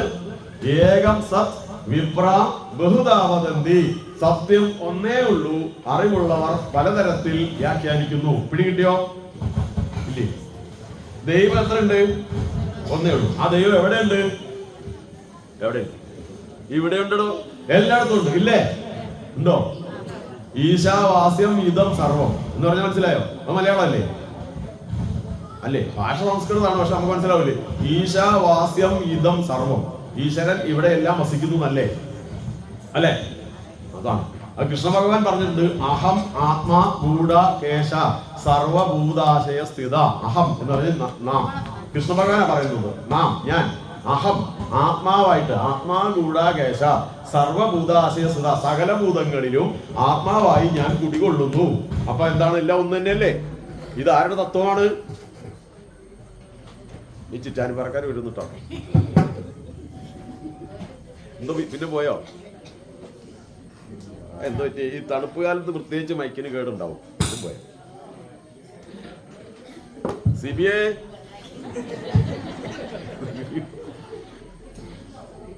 പ്രദീപേട്ടാ കേൾക്കുന്നുണ്ടോ? റെഡിയായോ? കുറച്ച് സൗണ്ട് കുറഞ്ഞോ? ആ കേൾക്കുന്നുണ്ട്. എന്തോ ഒരു കുഴപ്പമുണ്ട്. അത് സാരല്ല, ഇലക്ട്രോണിക്സ് എന്ന് പറഞ്ഞാൽ അങ്ങനെയാണ് അല്ലേ. അത് നമ്മൾ വിഷമിച്ച് നമ്മുടെ കയ്യിൽ ഒതുങ്ങുന്ന കാര്യമല്ല. ഓക്കെ, അപ്പൊ നമ്മൾ പറഞ്ഞത് എന്തായിരുന്നു? ഇതെല്ലാം എവിടെ ഉണ്ട്? വേദത്തിലുണ്ട് ഇല്ലേ? അപ്പൊ വേദം എന്ന് പറഞ്ഞാല് സുഹൃത്തുക്കളെ 4 വേദമാണല്ലോ അല്ലേ? അല്ലേ? എത്ര വേദം? 4. അത് ഋഗ്വേദം, യജുർവേദം, സാമവേദം, അഥർവവേദം, അങ്ങനെയല്ലേ? അല്ലേ? മൂളാൻ വേണ്ടിട്ടാ ചോദിക്കുന്നത്. ഇങ്ങനെ പിശുക്കേണ്ട വല്ല കാര്യമുണ്ട്. ഓക്കെ അല്ലേ? അതാണ് ആ വേദങ്ങൾ. എന്താന്ന് ചോദിച്ചാല് സത്യം പറഞ്ഞാൽ ഹിന്ദുമതത്തെ സംബന്ധിച്ചിടത്തോളം ഹിന്ദുമതത്തിന്റെ അടിസ്ഥാന ഗ്രന്ഥമാണ് വേദങ്ങൾ. ശരിയാണല്ലോ? അറിയാവുന്ന കാര്യമാണോ? അറിയാം. ക്രിസ്ത്യാനികളുടെ ഏറ്റവും പ്രധാനപ്പെട്ട അടിസ്ഥാന ഗ്രന്ഥം ഏതാണ്? നമ്മുടെ കൂട്ടുകാരുടെ ബൈബിളല്ലേ. നമ്മുടെ ഏറ്റവും അടുത്ത കൂട്ടുകാരായിട്ടുള്ള മുസ്ലിങ്ങളുടെ വേദഗ്രന്ഥം ഏതാണ്? അടിസ്ഥാന പ്രമാണം ഖുർആനാണ്. അതുപോലെ നമ്മുടെ അടിസ്ഥാന ഗ്രന്ഥം ഏതാണ്? വേദങ്ങൾ. വേദങ്ങൾ വേദങ്ങൾ അത് നമ്മുടെ ഭഗവാൻ ശ്രീനാരായണ ഗുരുദേവനും പറഞ്ഞത് വേദത്തിലുള്ള കാര്യമാണ്. ഇപ്പൊ ഞാൻ പറഞ്ഞു ഓർമ്മയുണ്ടോ? വേദത്തിലുള്ള കാര്യമാണ്. ഏകം സത്വിപ്രാം ബഹുധാവതന്തി. ദൈവം ഒന്നേ ഉള്ളൂ, പലതായി വ്യാഖ്യാനിക്കുന്നതാണ്. ഒരു ജാതി, ഒരു മതം, ഒരു ദൈവം, മനുഷ്യൻ. ശരിയല്ലേ? ഗുരുദേവന്റെ ഗദ്യപ്രാർത്ഥന നിങ്ങൾക്ക് അറിയാമല്ലോ. കുറെ പേർക്ക് അറിയാത്ത ഒരാളെ ഞാൻ ചൂണ്ടിക്കാണിക്കും. അറിയാത്ത ആരും എല്ലാവർക്കും അറിയാം. ഏതായിരുന്നു? ആർക്കെങ്കിലും എഴുന്നേറ്റ് പറയാം ഗദ്യപ്രാർത്ഥന? കാണപ്പെടുന്നതൊക്കെയും അത് തന്നെ. ഞാൻ വെറുതെ പറഞ്ഞല്ലോ, നിങ്ങൾക്ക് അറിയാൻ എനിക്കറിയാം. എത്ര കാലമായി നിങ്ങളെ കാണും. ഞാൻ ഉണ്ടാകുന്നതിന് മുമ്പ് കാണണം. പിന്നെ അപ്പൊ എന്താണ് എന്താ പറഞ്ഞത്? കാണപ്പെടുന്നതൊക്കെയും സ്ഥൂലം, സൂക്ഷ്മം, കാരണം എന്നീ 3 രൂപങ്ങളോട് കൂടിയതും പരമാത്മാവിൽ നിന്ന് ഉണ്ടായിട്ടുള്ളതും പരമാത്മാവിൽ തന്നെ ലയിച്ചു ചേരുന്നതുമാകുന്നു. അതിനാൽ പരമാത്മാവ് മാത്രമേ ഉള്ളൂ. ഇപ്പൊ ശരിയല്ലേ? ഇത് വേദത്തിന്റെ തത്വമല്ലേ? അല്ലേ? ഭഗവാൻ അത് പറയാനാണ് ഗുരുദേവൻ വന്നത്. ഓക്കെ ആണ് അത്. അപ്പൊ ഈ വേദങ്ങൾ വേദം എന്താ ഇങ്ങനെ ആദ്യം ജലിക്കുട്ടി ഇപ്പൊ രാമായണം വരെ പറഞ്ഞില്ലേ? അതെന്താ വെച്ചാല് ഈ വേദങ്ങൾ പറയുന്നത് നല്ല സംസ്കൃതമാണ്. സംസ്കൃതം നല്ല കടുകട്ടി സംസ്കൃതമാണെന്ന് എനിക്ക് തോന്നുന്നത്. ഞാൻ സംസ്കൃതം വായിച്ചിട്ടില്ല. എനിക്ക് സംസ്കൃതം അറിയാത്തോണ്ടല്ല ഞാൻ വായിക്കാത്തോ. സംസ്കൃതം നിങ്ങൾക്കറിയോ? എന്നാ എനിക്കറിയില്ല. അതുകൊണ്ടാണ് സംസ്കൃതം വായിക്കാത്തത്. അപ്പൊ സംസ്കൃതം വായിച്ചാൽ നമുക്ക് മനസ്സിലാവുമോ? ഇപ്പൊ ഇവിടെ ഇരിക്കുന്ന ഈ 3ാം ക്ലാസ് 4ാം ക്ലാസ് പഠിക്കാനായിട്ട് ഒന്നേരോട് ഇരിപ്പുണ്ട്. അവര് ഇംഗ്ലീഷ് വായിക്കും. പക്ഷെ അവർക്ക് ഇംഗ്ലീഷ് വായിച്ചാൽ അതിന്റെ അർത്ഥം കൃത്യമായിട്ട് പറഞ്ഞുതരാൻ പറ്റുമോ? ഭാഷ അറിയാം, അതുപോലല്ലോ. അതുപോലെയാണ് സംസ്കൃതം. നമുക്ക് കുറച്ചു പേർക്കൊക്കെ കുറച്ച് വായിക്കാൻ അറിയാമെങ്കിൽ പോലും അത് അത്ര എളുപ്പമല്ല. അത് ആർക്കറിയാം? ഈ വേദങ്ങളൊക്കെ എഴുതി തന്ന വ്യാസഭഗവാൻ അറിയില്ലേ? വ്യാസഭഗവാനല്ലേ എഴുതിയത് അല്ലേ? ആ ഭഗവാൻ അറിയാം. നമുക്ക് മനസ്സിലാവില്ല. അതുകൊണ്ട് ഭഗവാൻ എന്ത് ചെയ്യുന്നറിയാമോ? വേദത്തിലെ തത്വങ്ങൾ നമുക്കൊക്കെ മനസ്സിലാക്കി തരാൻ വേണ്ടി പിന്നീട് എഴുതിയതാണ് പുരാണങ്ങൾ, ഇതിഹാസങ്ങളും ഒക്കെ. 18 പുരാണങ്ങളും 18 ഉപപുരാണങ്ങളും ഇതിഹാസങ്ങളും. രാമായണം, മഹാഭാരതം. ഈ രാമായണത്തിലും മഹാഭാരതത്തിലും കഥയാണോ അല്ലയോ? ആണോ അല്ലയോ? രാമായണത്തിൽ ആരുടെ കഥയാ? പറകുട്ടി ശ്രീരാമന്റെ അല്ലേ? ഭഗവാന്റെ അല്ലെങ്കിൽ സീതാദേവിയുടെ എല്ലാം കഥയല്ലേ? അതുപോലെ മഹാഭാരതത്തിലോ പാണ്ഡവരുടെയും കൗരവരുടെയും കഥയല്ലേ? പുരാണങ്ങളിലൊക്കെ അങ്ങനെ കഥയാണ്. അപ്പൊ എന്തിനാ കഥ എന്ന് ഇപ്പൊ മനസ്സിലായോ? ഈ വേദങ്ങളിലുള്ള നമ്മളൊക്കെ എങ്ങനെ ജീവിക്കണം എന്നുള്ള തത്വങ്ങളാണ്. ഒരു ഉദാഹരണം, ഞാൻ സത്യം പറയണം എന്നുള്ളത് ഒരു മര്യാദയല്ലേ? അല്ലേ? ആണോ? അതാണ് വേദത്തിൽ പറയുന്നു, സത്യം വദ ധർമ്മം ചര. കേട്ടോ? സത്യമേ പറയാവൂ, ധർമ്മമേ പ്രവർത്തിക്കാവൂ. ഇത് ശരിയല്ലേ? എല്ലാവരും സത്യം പറയാതെ എല്ലാവരും കള്ളത്തരം കാണിക്കാൻ തുടങ്ങി നമുക്ക് ജീവിക്കാൻ പറ്റുമോ? അപ്പൊ മനുഷ്യ ജീവിതത്തിലെ ഏറ്റവും അടിസ്ഥാനപരമായി നമ്മുടെ സന്തോഷം, നമ്മുടെ എന്താ പറയാ പുരോഗതി, എല്ലാം ശാന്തി സമാധാനവും എല്ലാം ഉണ്ടാവാനും ഏറ്റവും ഒടുവിൽ നമുക്ക് മോക്ഷം കിട്ടണ്ടേ ഈശ്വരന്റെ അടുത്ത് ഇല്ലേ? ഇതെല്ലാം നേടിത്തരുന്നതിനുള്ള എല്ലാ അറിവുകളും എവിടെയുണ്ട്? വേദത്തിലുണ്ട്. പക്ഷെ അത് സംസ്കൃതമായതുകൊണ്ട്, കഠിനമായ സംസ്കൃതം ആയതുകൊണ്ട് നമുക്ക് പെട്ടെന്ന് മനസ്സിലാവോ? തന്നെ ഒരു കഥയാക്കി പറഞ്ഞാൽ വളരെ എളുപ്പമല്ലേ? അതുകൊണ്ടാണ് വ്യാസഭഗവാൻ എന്ത് ചെയ്യുന്നത്? ഈ പുരാണങ്ങളും ഇതിഹാസങ്ങളും അതുപോലെ ഇതൊക്കെ തന്നത്. പിടികിട്ടിയോ? കിട്ടിയോ? ഞാൻ ഉദാഹരണം പറയപ്പോ പറഞ്ഞത്, അതായത് ഒരു പ്രധാനപ്പെട്ട വേദത്തിലെ വാക്യമാണ് സത്യമേവ ജയതേ, അല്ലെ സത്യം വദ ധർമ്മം ചര. സത്യമേവ ജയതേ എന്ന് പറഞ്ഞാൽ എന്താ? സത്യമേവ ജയതേ ഞാൻ അനുവൃതം. ഒരാൾ ഉത്തരം പറയും. നിങ്ങളൊക്കെ പേരും ചില മറന്നു എല്ലാം വിളിച്ചു വെച്ചാൽ പുറകെ പോയിരുന്ന രക്ഷപ്പെട്ടു. പറയും സത്യമേവ ജയതേ, അതിന്റെ അർത്ഥം പറയും. അവർ എഴുത്തുകാരിയൊക്കെ ഉണ്ടായിരുന്നല്ലോ, അവിടെ പോയി കാണുന്നില്ലല്ലോ, വന്നില്ലായിരുന്നു. കാണുന്നില്ല, നോക്കട്ടെ. ഇല്ല. ആർക്കും അറിയാം? സത്യമേവ ജയതേ ആരെങ്കിലും ഒന്ന് പറയും. സത്യമേ വിജയിക്കൂന്ന് എന്ന് പറഞ്ഞാൽ നുണ വിജയിക്കോ? അതും നമുക്ക് പെട്ടെന്ന് മനസ്സിലായി. എന്നാൽ കുറച്ചും കൂടി ഭംഗിയായി മനസ്സിലാക്കാൻ വേണ്ടി ഭഗവാൻ എന്ത് ചെയ്തു? പുരാണത്തിൽ കഥ എഴുതി. മാർക്കണ്ഡേയ പുരാണത്തിലുണ്ട്, അത് പിന്നെ മഹാഭാരതത്തിലൊക്കെ ഉണ്ട്. പല ഭാഗത്തായി പറഞ്ഞിട്ടുള്ള അതിൽ വളരെ പ്രധാനപ്പെട്ട ഒരു കഥയാണ് ഹരിചന്ദ്രന്റെ കഥ. അത് കഴിഞ്ഞ തവണ ഞാൻ അവിടെ പറഞ്ഞില്ലല്ലോ. ഇല്ലാന്ന് എന്റെ ഓർമ്മ. പറഞ്ഞായിരുന്നോ ഹരിചന്ദ്രന്റെ കഥ? കുട്ടിക്ക് ഓർമ്മയുണ്ടോ? ഇല്ല. അപ്പൊ അതെന്താണെന്നറിയാമോ? മനുഷ്യനെ ഏറ്റവും അടിസ്ഥാനപരമായി സൂക്ഷിക്കേണ്ട ഒരു സൽഗുണമാണ് ഇത് സത്യം, അല്ലെ? അപ്പൊ അത് പഠിപ്പിക്കാൻ വേണ്ടി 7 മുതൽ 9 അധ്യായം 19 പേജാണ് കഥയ്ക്കായി ചിലവാക്കിയിരിക്കുന്ന ഹരിചന്ദ്രന്റെ കഥ. ആ കഥ കേട്ട് കഴിയുമ്പോൾ നിങ്ങൾ അറിയാണ്ട് സത്യസന്ധനായി പോകും. പറയണോ? പിന്നെ നുണ പറയാൻ തോന്നൂല, പ്രശ്നമാകുമോ?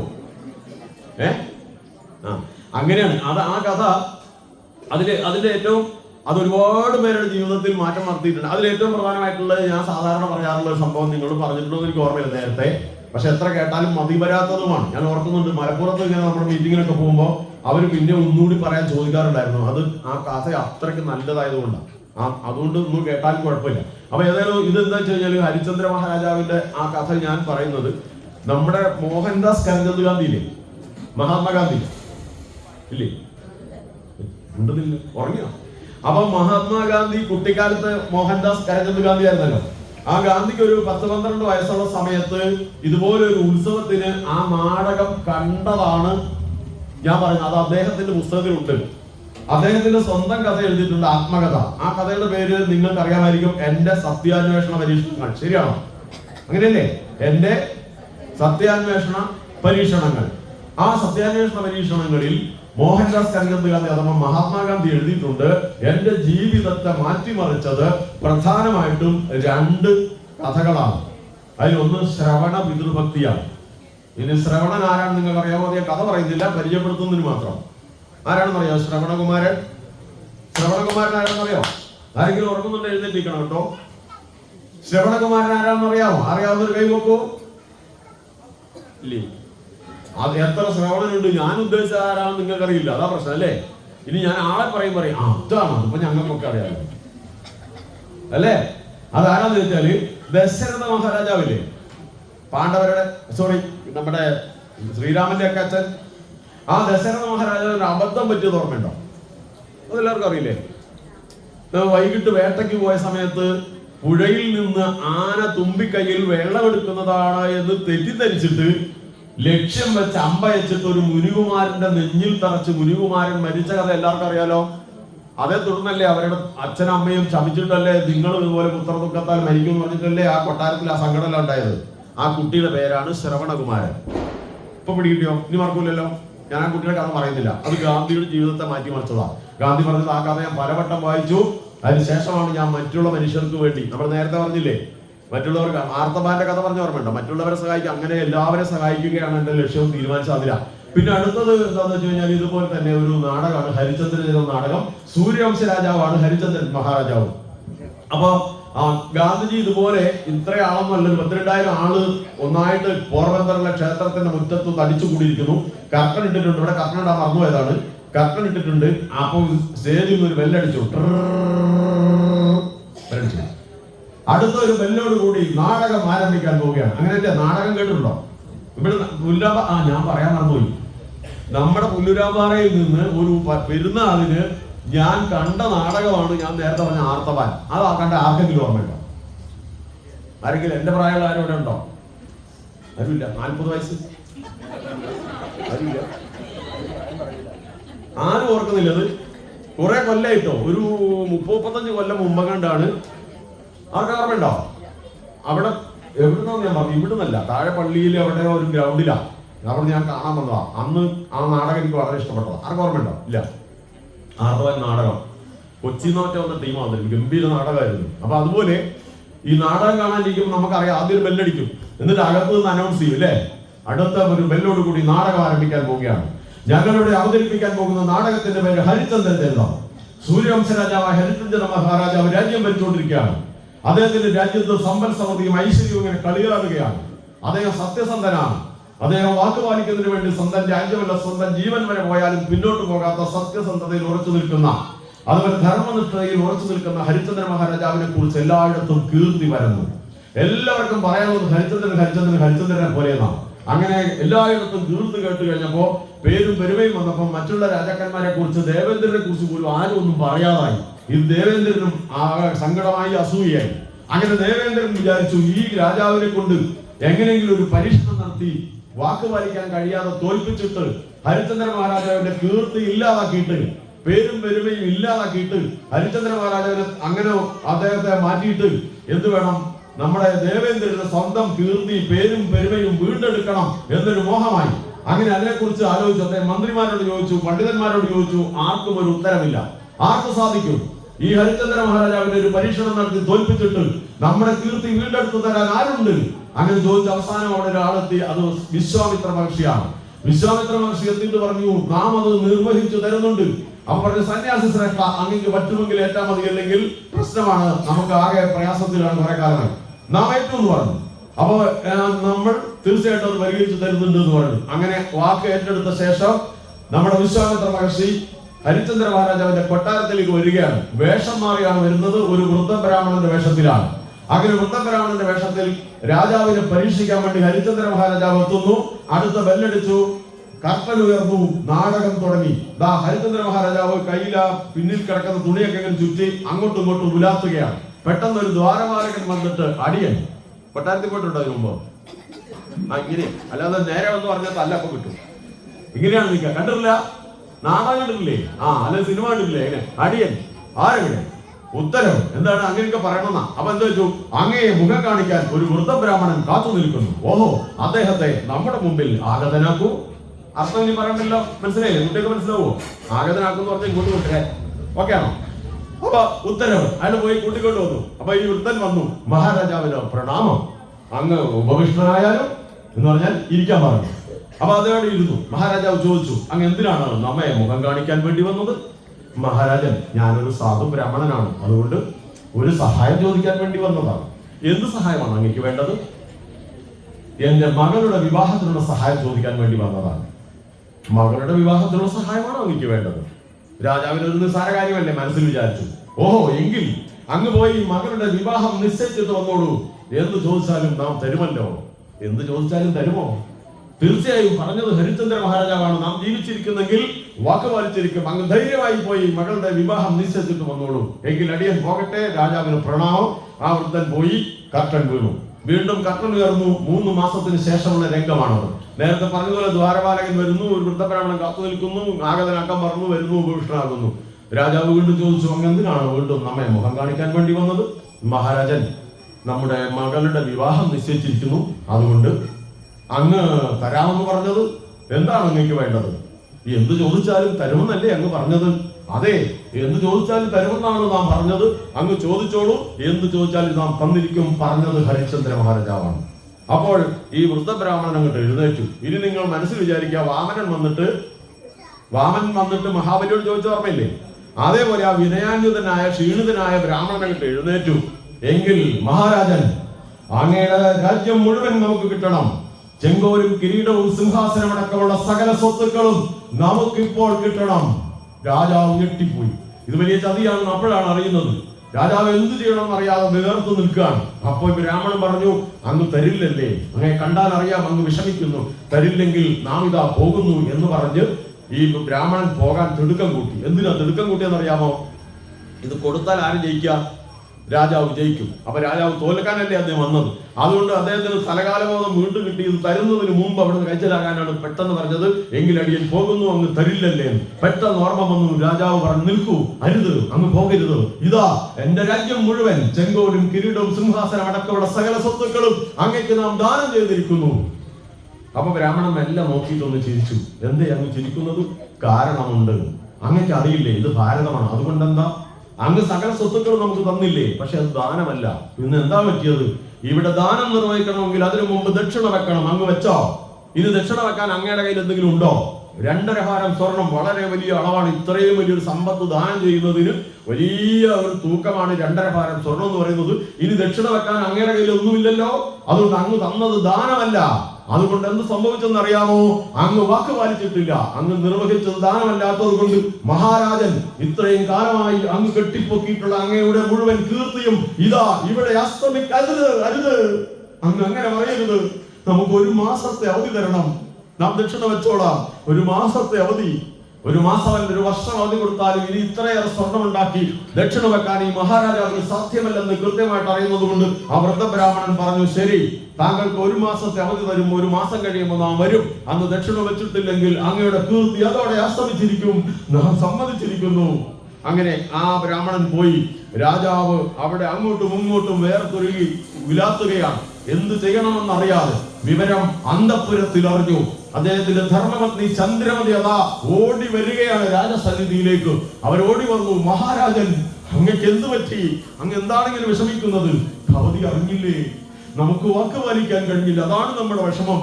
അതിന് അങ്ങിങ്ങനെ വിഷമിച്ചിട്ട് കാര്യമുണ്ടോ? നമുക്ക് എന്തെങ്കിലും ഒരു വഴി കണ്ടുപിടിക്കാം. എന്തു വഴി? നാം ആലോചിച്ചിട്ട് ഒരു വഴിയും കാണുന്നില്ല. ഭവതിക്ക് എന്തെങ്കിലും ഒരു വഴി പറയാനുണ്ടോ? അവർ ആലോചിച്ചു. ഒടുവിൽ പറഞ്ഞു, മഹാരാജൻ, അങ്ങയുടെ ജീവിതത്തിലെ ഏറ്റവും വലിയ ആഗ്രഹം എന്ന് പറയുന്നത് വാക്ക് പാലിക്കുക എന്നതാണ്. സ്വന്തം ജീവനേക്കാളും മറ്റെന്തിനേക്കാളും വലുതാണ് എന്ന് നമുക്കറിയാം. അതുകൊണ്ട് അങ്ങക്ക് വാക്ക് പാലിക്കാൻ വേണ്ടി നാം ഒരു വഴി പറയും. അതോ പാടില്ല എന്ന് പറഞ്ഞ് നിഷേധിക്കരുത്. ഭവതി പറയൂ. അവർ പറഞ്ഞു, അങ്ങനെയെങ്കിൽ അങ്ങ് വാക്ക് പാലിക്കാൻ വേണ്ടി നമ്മയും മകനെയും കൊണ്ടുപോയി വിൽക്കണം. ആ രാജ്ഞിയെയും മകൻ ലോഹിതാശ്വനെയും കൊണ്ട് വിൽക്കണം. അവർ 12 വയസ്സുള്ള മകനുണ്ട്. അന്ന് മനുഷ്യരെ വിറ്റ പൈസ കിട്ടുന്ന കാലമാണ് അടിമക്കച്ചവടമുള്ള കാലം. അപ്പോൾ ഇത് പറഞ്ഞു. രാജാവ് ഒരുപാട് ആലോചിച്ചു. വേറൊരു വഴിയുമില്ല. വാക്ക് പാലിക്കുന്നതിനേക്കാൾ വലുതായി അദ്ദേഹത്തിന് ഒന്നുമില്ല. ഒടുവിൽ മനസ്സില്ലാ മനസ്സോടെ ഏറ്റവും പ്രിയപ്പെട്ട ഭാര്യ, ഏറ്റവും സ്നേഹസമ്പന്നനായ പുത്രൻ, 2 പേരെയും കൂട്ടി നേരെ കാശിപട്ടണത്തിലെത്തി. അവിടെ നിന്ന് ഇതുപോലുള്ള കച്ചവടം നടക്കുന്ന തെരുവിൽ പോയി വിളിച്ചു പറഞ്ഞതാ, ഈ സ്ത്രീയെയും കുട്ടിയെയും നാം വിൽക്കുകയാണ്. പലരും വന്നു നോക്കി. അവസാനം ഒരു ബ്രാഹ്മണൻ വന്നു. ഈ 2 പേരെയും വില പറഞ്ഞു. വില ബോധ്യമായി. അവരെ വിറ്റു. പണം തികഞ്ഞില്ല. അദ്ദേഹം വീണ്ടും അവിടെ നിന്നിട്ട് അദ്ദേഹത്തെ വിൽക്കാൻ വേണ്ടി പറഞ്ഞു നിൽക്കുകയാണ്. അതിനിടയിൽ ചന്ദ്രമതിയെയും മകനെ ഏതാ കൊണ്ടുപോകുന്നു. ഇനി നിങ്ങൾ ആ ചന്ദ്രമതിയും മകനും എങ്ങനെയാണ് പോകുന്നത് നോക്കണം. ചന്ദ്രമതിയുടെ കണ്ണുകളിൽ നിന്ന് ഒരു തുള്ളി കണ്ണുനീർ പോലും പൊടിഞ്ഞിട്ടില്ല. തികഞ്ഞ ചാരിതാർത്ഥ്യത്തോടെ നടന്നു പോകുന്നത് ആരാന്നറിയോ? കൊണ്ടുപോകുന്നത് വൃദ്ധബ്രാഹ്മണൻ വിലയ്ക്ക് വാങ്ങിയത് അടുക്കള പണിക്കാണ്. ഏത് ഈ 14 ലോകങ്ങളും പ്രശസ്തി നേടിയ രാജ്യത്തിന്റെ പട്ടമഹിഷിയായിട്ടുള്ള രാജ്ഞി ആണ് പോകുന്നത്.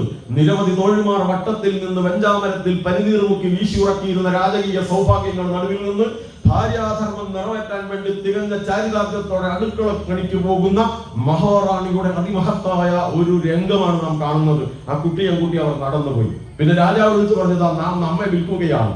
ഒടുവിൽ പലരും വന്നു. ഒടുവിൽ ഒരു രാജാവ് വന്നു. ആ രാജാവ് വില പറഞ്ഞു. വില ബോധ്യായി. രാജാവ് സ്വയം വിറ്റു. ആളയച്ച് ബ്രാഹ്മണനെ അഥവാ വിശ്വാമിത്ര മഹർഷിയെ വരുത്തി ദക്ഷിണ കൊടുത്തു. സകലതും നഷ്ടപ്പെട്ടപ്പോഴും ഹരിശ്ചന്ദ്ര മഹാരാജാവ് സത്യസന്ധതയിൽ സൂര്യ തേജസ്സോടെ നിൽക്കുകയാണ്. പക്ഷെ അദ്ദേഹത്തെ കൂട്ടിക്കൊണ്ടുപോയത് ചുടലേക്ക് കാവൽ നിൽക്കാനാണ്, ശ്മശാനത്തിന്. അവിടെ കൊണ്ടുപോയി. അപ്പൊ ഇദ്ദേഹം ചുടലേക്ക് കാവൽ നിൽക്കുന്നു. ആ നേരത്തെ പറഞ്ഞ രാജ്ഞി ചന്ദ്രമതി അടുക്കള പണിയെടുക്കുന്നു. അങ്ങനെ ചന്ദ്രമതി അടുക്കള പണിയെടുത്തെടുത്ത് കാതികന്മാർ പറയുന്നതിൽ വേനലും മഞ്ഞും മഴയുമായി കാലം പതുക്കെ കടന്നുപോയി. അങ്ങനെ അടുപ്പിൽ ഊതി വിറക് വെച്ച് കത്തിച്ചും പണിയെടുത്തും ചന്ദ്രമതിയുടെ കണ്ണുകൾ കുഴിഞ്ഞ് തിളക്കം നഷ്ടപ്പെട്ട് ആകമാനം മാറി. നമ്മുടെ നാടൻ ഭാഷയിൽ കോലം കെട്ടുപോയി. ആര് കണ്ടാലും തിരിച്ചറിയാത്ത വിധത്തിൽ ആകെ മാറിപ്പോയി. രാജാവ് അതേപോലെ രാവും പകലും അവിടെ നിന്ന് വെയിലും മഴയും മഞ്ഞുമെല്ലാം കൊണ്ട് നിന്ന് അദ്ദേഹം ഇതേപോലെ തന്നെ മുടിയും താടിയും എല്ലും തോലുമായി ആരും തിരിച്ചറിയാത്ത കോലത്തിലായിപ്പോയി. അദ്ദേഹത്തിന്റെ അവിടുത്തെ ജോലി എന്താ വെച്ച് കഴിഞ്ഞാൽ, ആരെങ്കിലും മരിച്ചിട്ടുണ്ടെങ്കിൽ സദാഹത്തിന് കൊണ്ടുവരുമ്പോൾ അവിടുത്തെ ഒരു ചെറിയ പൈസ, ഒരു 10 പൈസ വിചാരിക്കുക, ആ പൈസ കൃത്യമായി വാങ്ങണം. അന്ന് തൊട്ട് ചുടലയുടെ രാജാവിന് കൃത്യമായി ഒരു പൈസ പോലും വ്യത്യാസമില്ലാതെ കിട്ടിക്കൊണ്ടിരുന്നു. അവിടെ വരുമ്പോൾ ചിതയൊരുക്കാൻ സഹായം ചെയ്തു കൊടുക്കുക, പൈസ വാങ്ങുക, ഇതാണ് അദ്ദേഹത്തിന്റെ ജോലി. ഇത് പണ്ട് കാലത്ത് ഇറങ്ങിയ ഒരു സിനിമയിലുണ്ട്. തിക്കുറിശി സുകുമാരൻ നായർ മനോഹരമായിട്ട് അവതരിപ്പിക്കുന്നുണ്ട്. ആത്മവിദ്യാലയമേ അവനിൽ ആത്മവിദ്യാലയമേ. കേട്ടിട്ടുണ്ടോ? ഇല്ല. ബ്ലാക്ക് ആൻഡ് വൈറ്റ് സിനിമയിലുണ്ട്. എന്താണ്? മന്നവനാട്ടേ യാചകനാട്ടെ വന്നിടുമൊടുവിൽ വഞ്ചിത നടുവിൽ ഉലകം വെല്ലാനുഴറിയ നീയോ വിലപിടിയാത്തൊരു തലയോടായി. നമ്മൾ ഈ ഓടുന്നൊക്കെ വെറുതെ ആണ് അല്ലേ? അത് ഏതാ സിനിമയുടെ പേര്? ഹരിചന്ദ്രൻ തന്നെ ആയിരിക്കും. ഞാൻ മറന്നുപോയി. നിങ്ങൾ ആർക്കും ഓർമ്മയുണ്ടോ? കണ്ടിട്ടില്ലേ തിക്കുറിശിന്റെ? കണ്ടവരൊന്നും കൈ നോക്കിക്കോ. കുറെ പേര് കണ്ടിട്ട്. ഇപ്പൊ അത് അങ്ങനെ വരാറില്ല അല്ലേ? പിന്നെ ബ്ലാക്ക് ആൻഡ് വൈറ്റ് നമ്മൾ കാണാറില്ല. അപ്പൊ ഇങ്ങനെ അതേ അവിടെ നിൽക്കുകയാണ്. ഇനി ചന്ദ്രമതിയുടെ അവസ്ഥ ഇതാണ്. പക്ഷേ നമ്മുടെ ദേവേന്ദ്രനോ, ദേവേന്ദ്രന് ഈ സ്ഥാനം തിരിച്ചു കിട്ടിയോ? ഹരിചന്ദ്രൻ ഇപ്പോഴും സത്യസന്ധനല്ലേ? അപ്പൊ കാര്യം നടന്നില്ല. ഉടനെ വീണ്ടും വിശ്വാമിത്ര മഹർഷിയെ വിളിച്ചു. അല്ല, നിങ്ങൾ പരീക്ഷണമൊക്കെ നടത്തി ഹരിചന്ദ്രനെ തോൽപ്പിച്ചിട്ട് എനിക്ക് സ്ഥാനം വാങ്ങിത്തരാന്ന് പറഞ്ഞതല്ലേ? പക്ഷെ ഹരിചന്ദ്രൻ ചുടലയിലെത്തിയിട്ടും സത്യസന്ധതയിൽ തിളക്കത്തോടെ നിൽക്കുകയാണ്. ഈ പറ്റാത്ത പണിക്ക് നിൽക്കണമായിരുന്നോ? ഞാൻ തോറ്റിട്ടൊന്നുമില്ല, ഞാൻ ശരിയാക്കി തരാം, ഇപ്പൊ ശരിയാക്കി തരാം. ഒന്നും കൂടി അവസരം തരണമെന്ന് പറഞ്ഞു.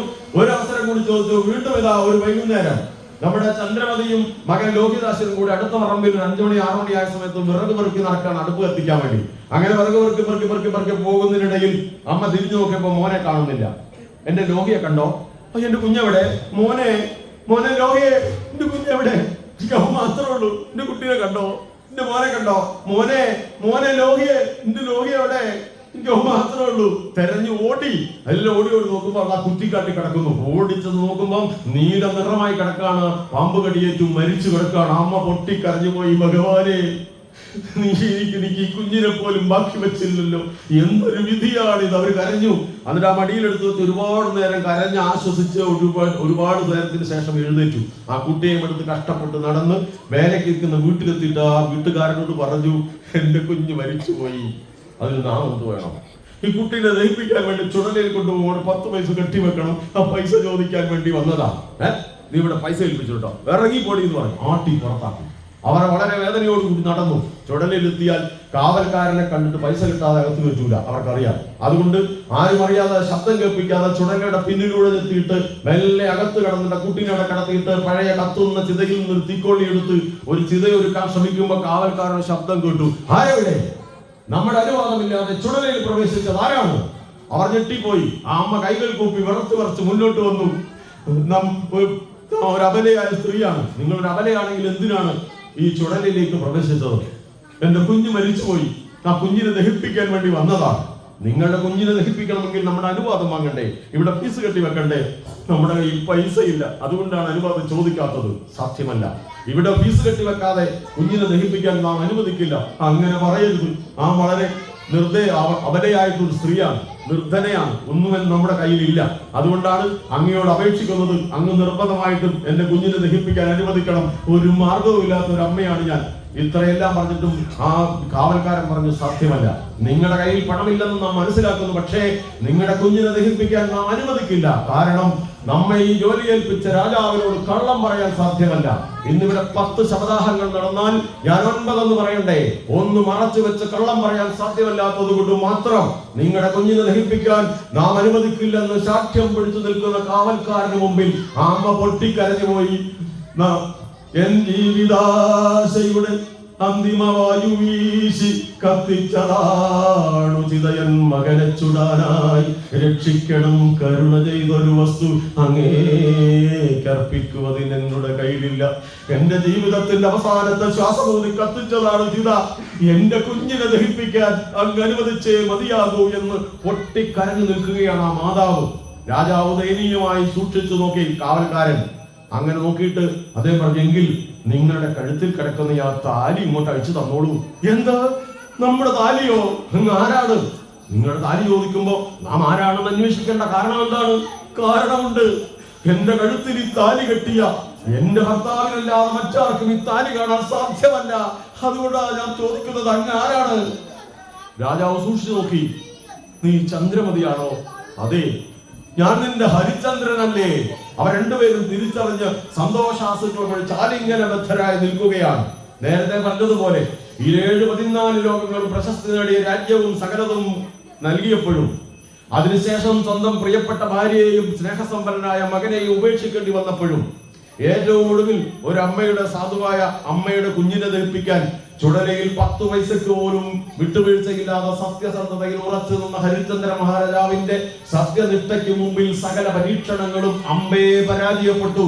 അവിടെ ദൈവം പ്രത്യക്ഷപ്പെട്ടു. ആ സ്റ്റേജിൽ ദൈവം പ്രത്യക്ഷപ്പെട്ട് ആ മകന് പുനർജന്മം നൽകി, രാജ്യവും സകല സ്വത്തുക്കളും തിരിച്ചു നൽകി ദൈവം അനുഗ്രഹിച്ചു. ഹരിചന്ദ്ര, നിന്റെ നാമം ആചന്ദ്രതാരം നിലനിൽക്കും. ഈ പ്രപഞ്ചമുള്ളിടത്തോളം കാലം ഹരിചന്ദ്ര മഹാരാജാവിന് ആരും മറക്കില്ലെന്ന് അനുഗ്രഹം കൊടുത്ത് ആ സ്റ്റേജിൽ നിന്ന് ദൈവം മറഞ്ഞു പോകുന്നു. കർട്ടൻ സാവധാനം വീഴുന്നു.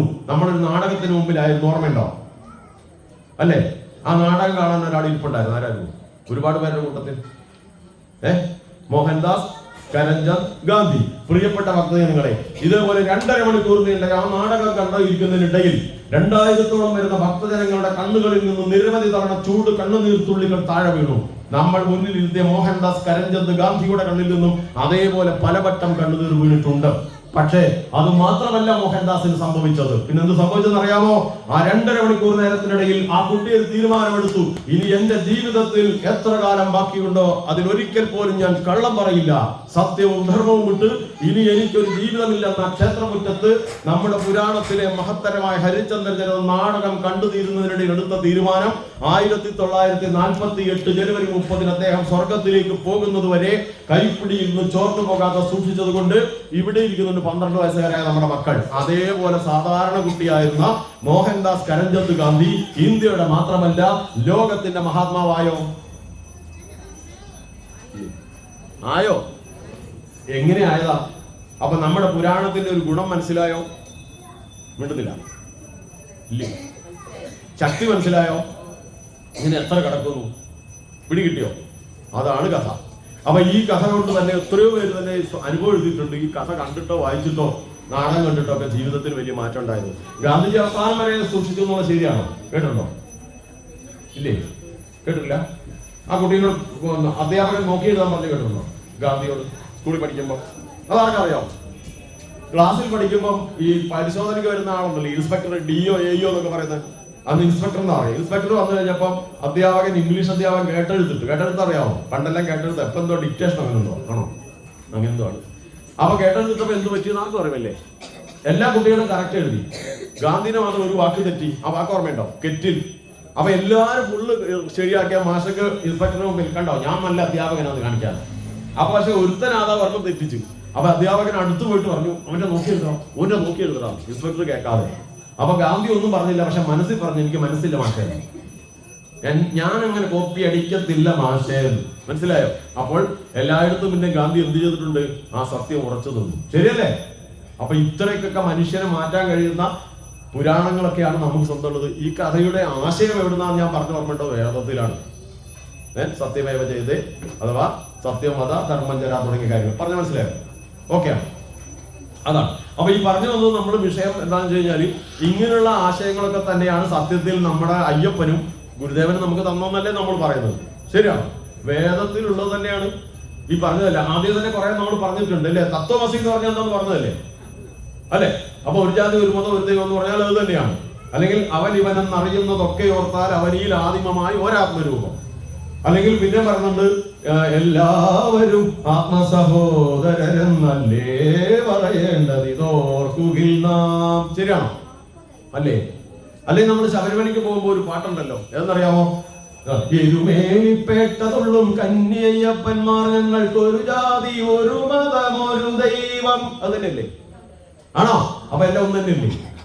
എല്ലാ സുഹൃത്തുക്കളെ എന്നാ സൂക്ഷിച്ചു ആലോചിച്ച് നോക്കിയ. സത്യം പറഞ്ഞാൽ നമ്മുടെ നാടുണ്ടല്ലോ ഈ കേരളം മറ്റു സംസ്ഥാനങ്ങളിൽ നിന്ന് വ്യത്യസ്തമാണല്ലോ.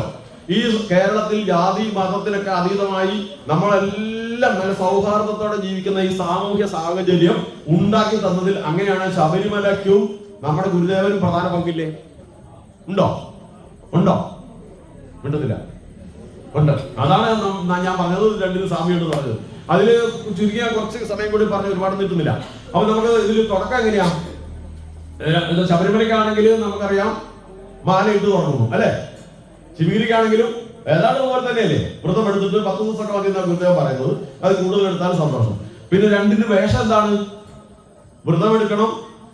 പിന്നെ വേഷം ശബരിമലയ്ക്കാണെങ്കിൽ കറുപ്പാണ് ഉത്തമം. നമുക്ക് ശിവഗിരിയിലേക്കാണെങ്കിലോ മഞ്ഞയല്ലേ? മഞ്ഞ. ഗുരുദേവൻ പറഞ്ഞ മഞ്ഞളി മുക്കിയാൽ മതി. അന്ന് നമുക്ക് പൈസ ഇല്ലാത്തവരല്ലേ? പൈസ ഇല്ലാത്ത കാലത്ത് മഞ്ഞൾ മുക്കിയാൽ മതി. തിരിച്ചു വന്നിട്ട് വേണം കഴുകി വൃത്തിയാക്കി വെള്ളയാക്കാം. അതുകൊണ്ടാണ്. പക്ഷെ രണ്ടും ഒന്ന് തന്നെയാ. എന്താണ് ഉദ്ദേശിക്കുന്നത് അറിയാമോ?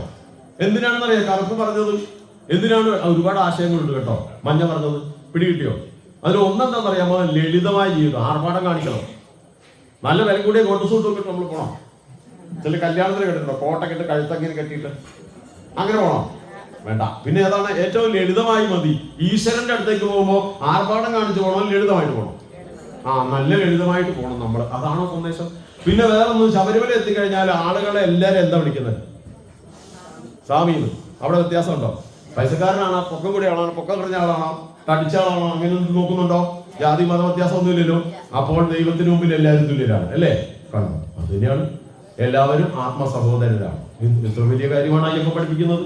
അവിടെ ചെന്ന് എല്ലാവരും ഒരുപോലെയാണ്. ജാതി വ്യത്യാസവും മത വ്യത്യാസവും ഒന്നും അവിടെ പറയുന്നില്ല.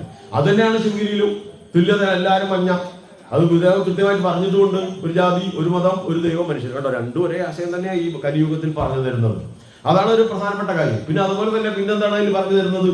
ഒരുപാട് സന്ദേശങ്ങളുണ്ട്, മുഴുവൻ വിശദീകരിക്കുന്നില്ല. പിന്നെ ഏറ്റവും പ്രധാനപ്പെട്ടത് നമുക്ക് നോക്കാം. നമ്മളിങ്ങനെ പോകുമ്പോൾ, ഈ അയ്യപ്പന്മാർ പോകുമ്പോൾ, ശബരിമലയ്ക്ക് പോകുമ്പോൾ ഒരു പള്ളിയിൽ കയറുന്നുണ്ട്, അറിയാമോ? ഉണ്ടോ? എവിടെയാ? വാവര പള്ളിയിൽ. നിങ്ങളൊന്ന് ആലോചിച്ച് നോക്കിയേ, ലോകത്തിൽ വേറെ എവിടെയെങ്കിലും ഇങ്ങനെ അമ്പലത്തിലേക്ക് പോകുന്ന ഒരു പള്ളി കയറി പ്രാർത്ഥിച്ചു പോകുന്നത്, അല്ലെ പള്ളി പോകുന്ന ഒരു അമ്പലത്തിൽ കയറി പ്രാർത്ഥിച്ചു പോകുന്നത് എവിടെയെങ്കിലും കേട്ടിട്ടുണ്ടോ? ഇല്ല. അപ്പം ലോകത്തിൽ ഏറ്റവും മാതൃക നിലനിൽക്കുന്ന ഒരു നാടാണ്, അല്ലെങ്കിൽ ഒരു ഭക്തിയുടെ കേന്ദ്രമാണ് ശബരിമല. സമ്മതിച്ചോ? അപ്പൊ അങ്ങനെയാണ് മനുഷ്യരൊക്കെ സ്നേഹവും സൗഹാർദ്ദം വേണമെന്ന് പഠിപ്പിക്കുന്നതിൽ ഒരു പങ്ക് ശബരിമലയ്ക്കില്ലേ? അത് അയ്യപ്പനല്ലേ പറഞ്ഞത്, നമ്മളല്ലല്ലോ. അയ്യപ്പനല്ലേ പറഞ്ഞത് വാവരെ അവിടെ ഇരുത്തിക്കോണമെന്ന്, അല്ലേ? കണ്ടോ? മാളികപ്പുറം അവിടെ വേണം, എന്റെ സുഹൃത്ത് വാവർ ഇവിടെ വേണം. ഇതിലപ്പുറം നന്മ ഭൂമിക്ക് ചെയ്യാനുണ്ടോ? നമ്മൾ എത്ര ഭാഗ്യം ചെയ്തവരാണ്. ശരിയാണ് സഹോദരന്മാരെ, വേറെ ലോകത്തിൽ തന്നെ എന്റെ അറിവിലില്ല. എത്ര വലിയ മാതൃകയാണ് ശബരിമല. മതസൗഹാർദ്ദത്തിന്റെ ലോകത്തിന്റെ കേന്ദ്രമാണ് ശബരിമല. വേറെ എവിടെ ഞാൻ കേട്ടിട്ടില്ല. അവരുടെ പള്ളിയിൽ കയറിട്ടെ ഈ നോയമ്പെടുത്തും ആലയിട്ട് കറുപ്പെടുത്തു പോകുന്ന ഭക്തജനങ്ങൾ പള്ളിയിൽ കയറി പ്രാർത്ഥിച്ചിട്ട് അവിടെ നിന്നുള്ള പ്രസാദം വാങ്ങി പോവെന്ന് പറഞ്ഞാൽ ഇതിലപ്പുറം ഉന്നതമായ ഒരു മൂല്യം, ഒരു നന്മ ലോകത്തിന് നൽകാനുണ്ടോ? അല്ലേ? നമുക്ക് കയറുന്നവർക്ക് ഒരു വിഷമമില്ല. നമ്മളെ സ്വീകരിക്കുന്ന പള്ളിക്കാർ എന്ന് പറഞ്ഞാൽ പള്ളി എന്താ നിങ്ങൾ മനസ്സിലാകുമെന്ന് എനിക്കറിയില്ല. പള്ളി എന്ന് പറഞ്ഞാൽ നമ്മുടെ പള്ളിയില്ലേ, അതുപോലെ തന്നെയാ. അതിന് പള്ളി കമ്മിറ്റി, മഹല് കമ്മിറ്റി, പള്ളിയൊക്കെ അവരെ തന്നെയാ. പക്ഷെ അവര് ചെല്ലുന്ന ഭക്തരെ മുഴുവൻ കോടിക്കണക്കിന് ഭക്തരെ സ്വീകരിക്കുന്നു. അതിൽ നമുക്ക് സന്തോഷം, അവർക്ക് സന്തോഷം. എന്തൊരു നന്മയാണ്, ശരിയല്ലേ? കേട്ടോ, ഇതാണ് നമ്മുടെ ഈ ഗുരുദേവന്റെയും അതുപോലെ തന്നെ നമ്മളിപ്പോ പറഞ്ഞ അയ്യപ്പന്റെ സന്ദേശം. ഗുരുദേവനും തന്നെയാണ് പഠിപ്പിച്ചത്, ഇല്ലേ? ജാതി ഭേദം മതദ്വേഷം ഏതുമില്ലാതെ സർവരും സോദരത്വേന വാഴുന്ന മാതൃ, അതല്ലേ ഗുരുദേവൻ പഠിപ്പിച്ചത്? ആണോ? അത് തന്നെയാണ് പഠിപ്പിച്ചത്, അത് തന്നെയാണ് പഠിപ്പിച്ചത്. അപ്പൊ ഇതെല്ലാം ഒന്നും തന്നെയാണ്. ശ്രീനാരായണ ഗുരുദേവനും നമുക്ക് ഇതൊക്കെ തന്നെയാണ് പറഞ്ഞു തന്നിട്ടുള്ളത്. അപ്പൊ അങ്ങനെ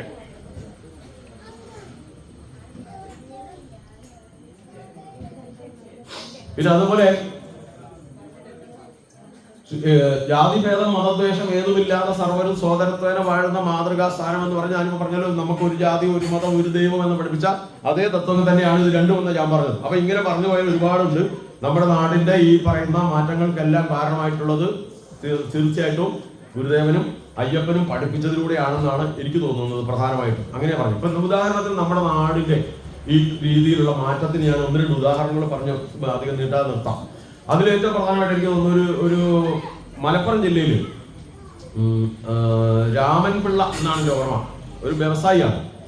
അയാളെ കാണാൻ വേണ്ടി ഒരു റസിയ എന്ന് പറയുന്ന ഒരു സ്ത്രീ, റസിയ എന്ന് പറഞ്ഞാൽ മനസ്സിലായല്ലോ, ഇയാളുടെ പേര് രാമൻപിള്ളയാണ്. റസിയ 2 കുട്ടികളെ കൊണ്ട് ചെന്നു. 2 കുട്ടികളെ കൊണ്ട് ചെന്നിട്ട് ഇയാള് കാണാൻ ആവശ്യപ്പെട്ടു. അങ്ങനെ ഇറങ്ങി വന്നപ്പോൾ പറഞ്ഞു, ഞാൻ വാടകപ്പുരയെ താമസിക്കായിരുന്നു, ഇപ്പൊ വാടക കൊടുക്കാനില്ലാത്തതുകൊണ്ട് അവസാനം വാടകക്കാരൻ വീട്ടിൽ നിന്ന് ഇറക്കി വിട്ടു. കയറി കിടക്കാനും പോകാനും ഒന്നും ഒരു സ്ഥലമില്ല. എന്തെങ്കിലും ഒരു മാർഗം, ഒരു വാടക കൊടുക്കാനുള്ള സൗകര്യം, എന്തെങ്കിലും സഹായം ചെയ്താൽ കൊള്ളാമെന്ന് പറഞ്ഞാൽ ചെല്ലുന്നത്. ഈ രാമൻപിള്ള എന്ത് ചെയ്യുന്നറിയാമോ? അകത്തേക്ക് ഒന്നും പറയാതെ അകത്തേക്ക് പോയി. അകത്തേക്ക് പോയിട്ട് തിരിച്ചു വന്നിട്ട് അവരുടെ കയ്യിലേക്ക് ഒരു താക്കോൽ കൊടുത്തു. ആരെ വായിച്ചിട്ടുണ്ട്? അത് ഒരു 2 കൊല്ലത്തിന് ഇപ്പുറം നടന്ന പത്രത്തിലൊക്കെ ഉണ്ടായിരുന്നു.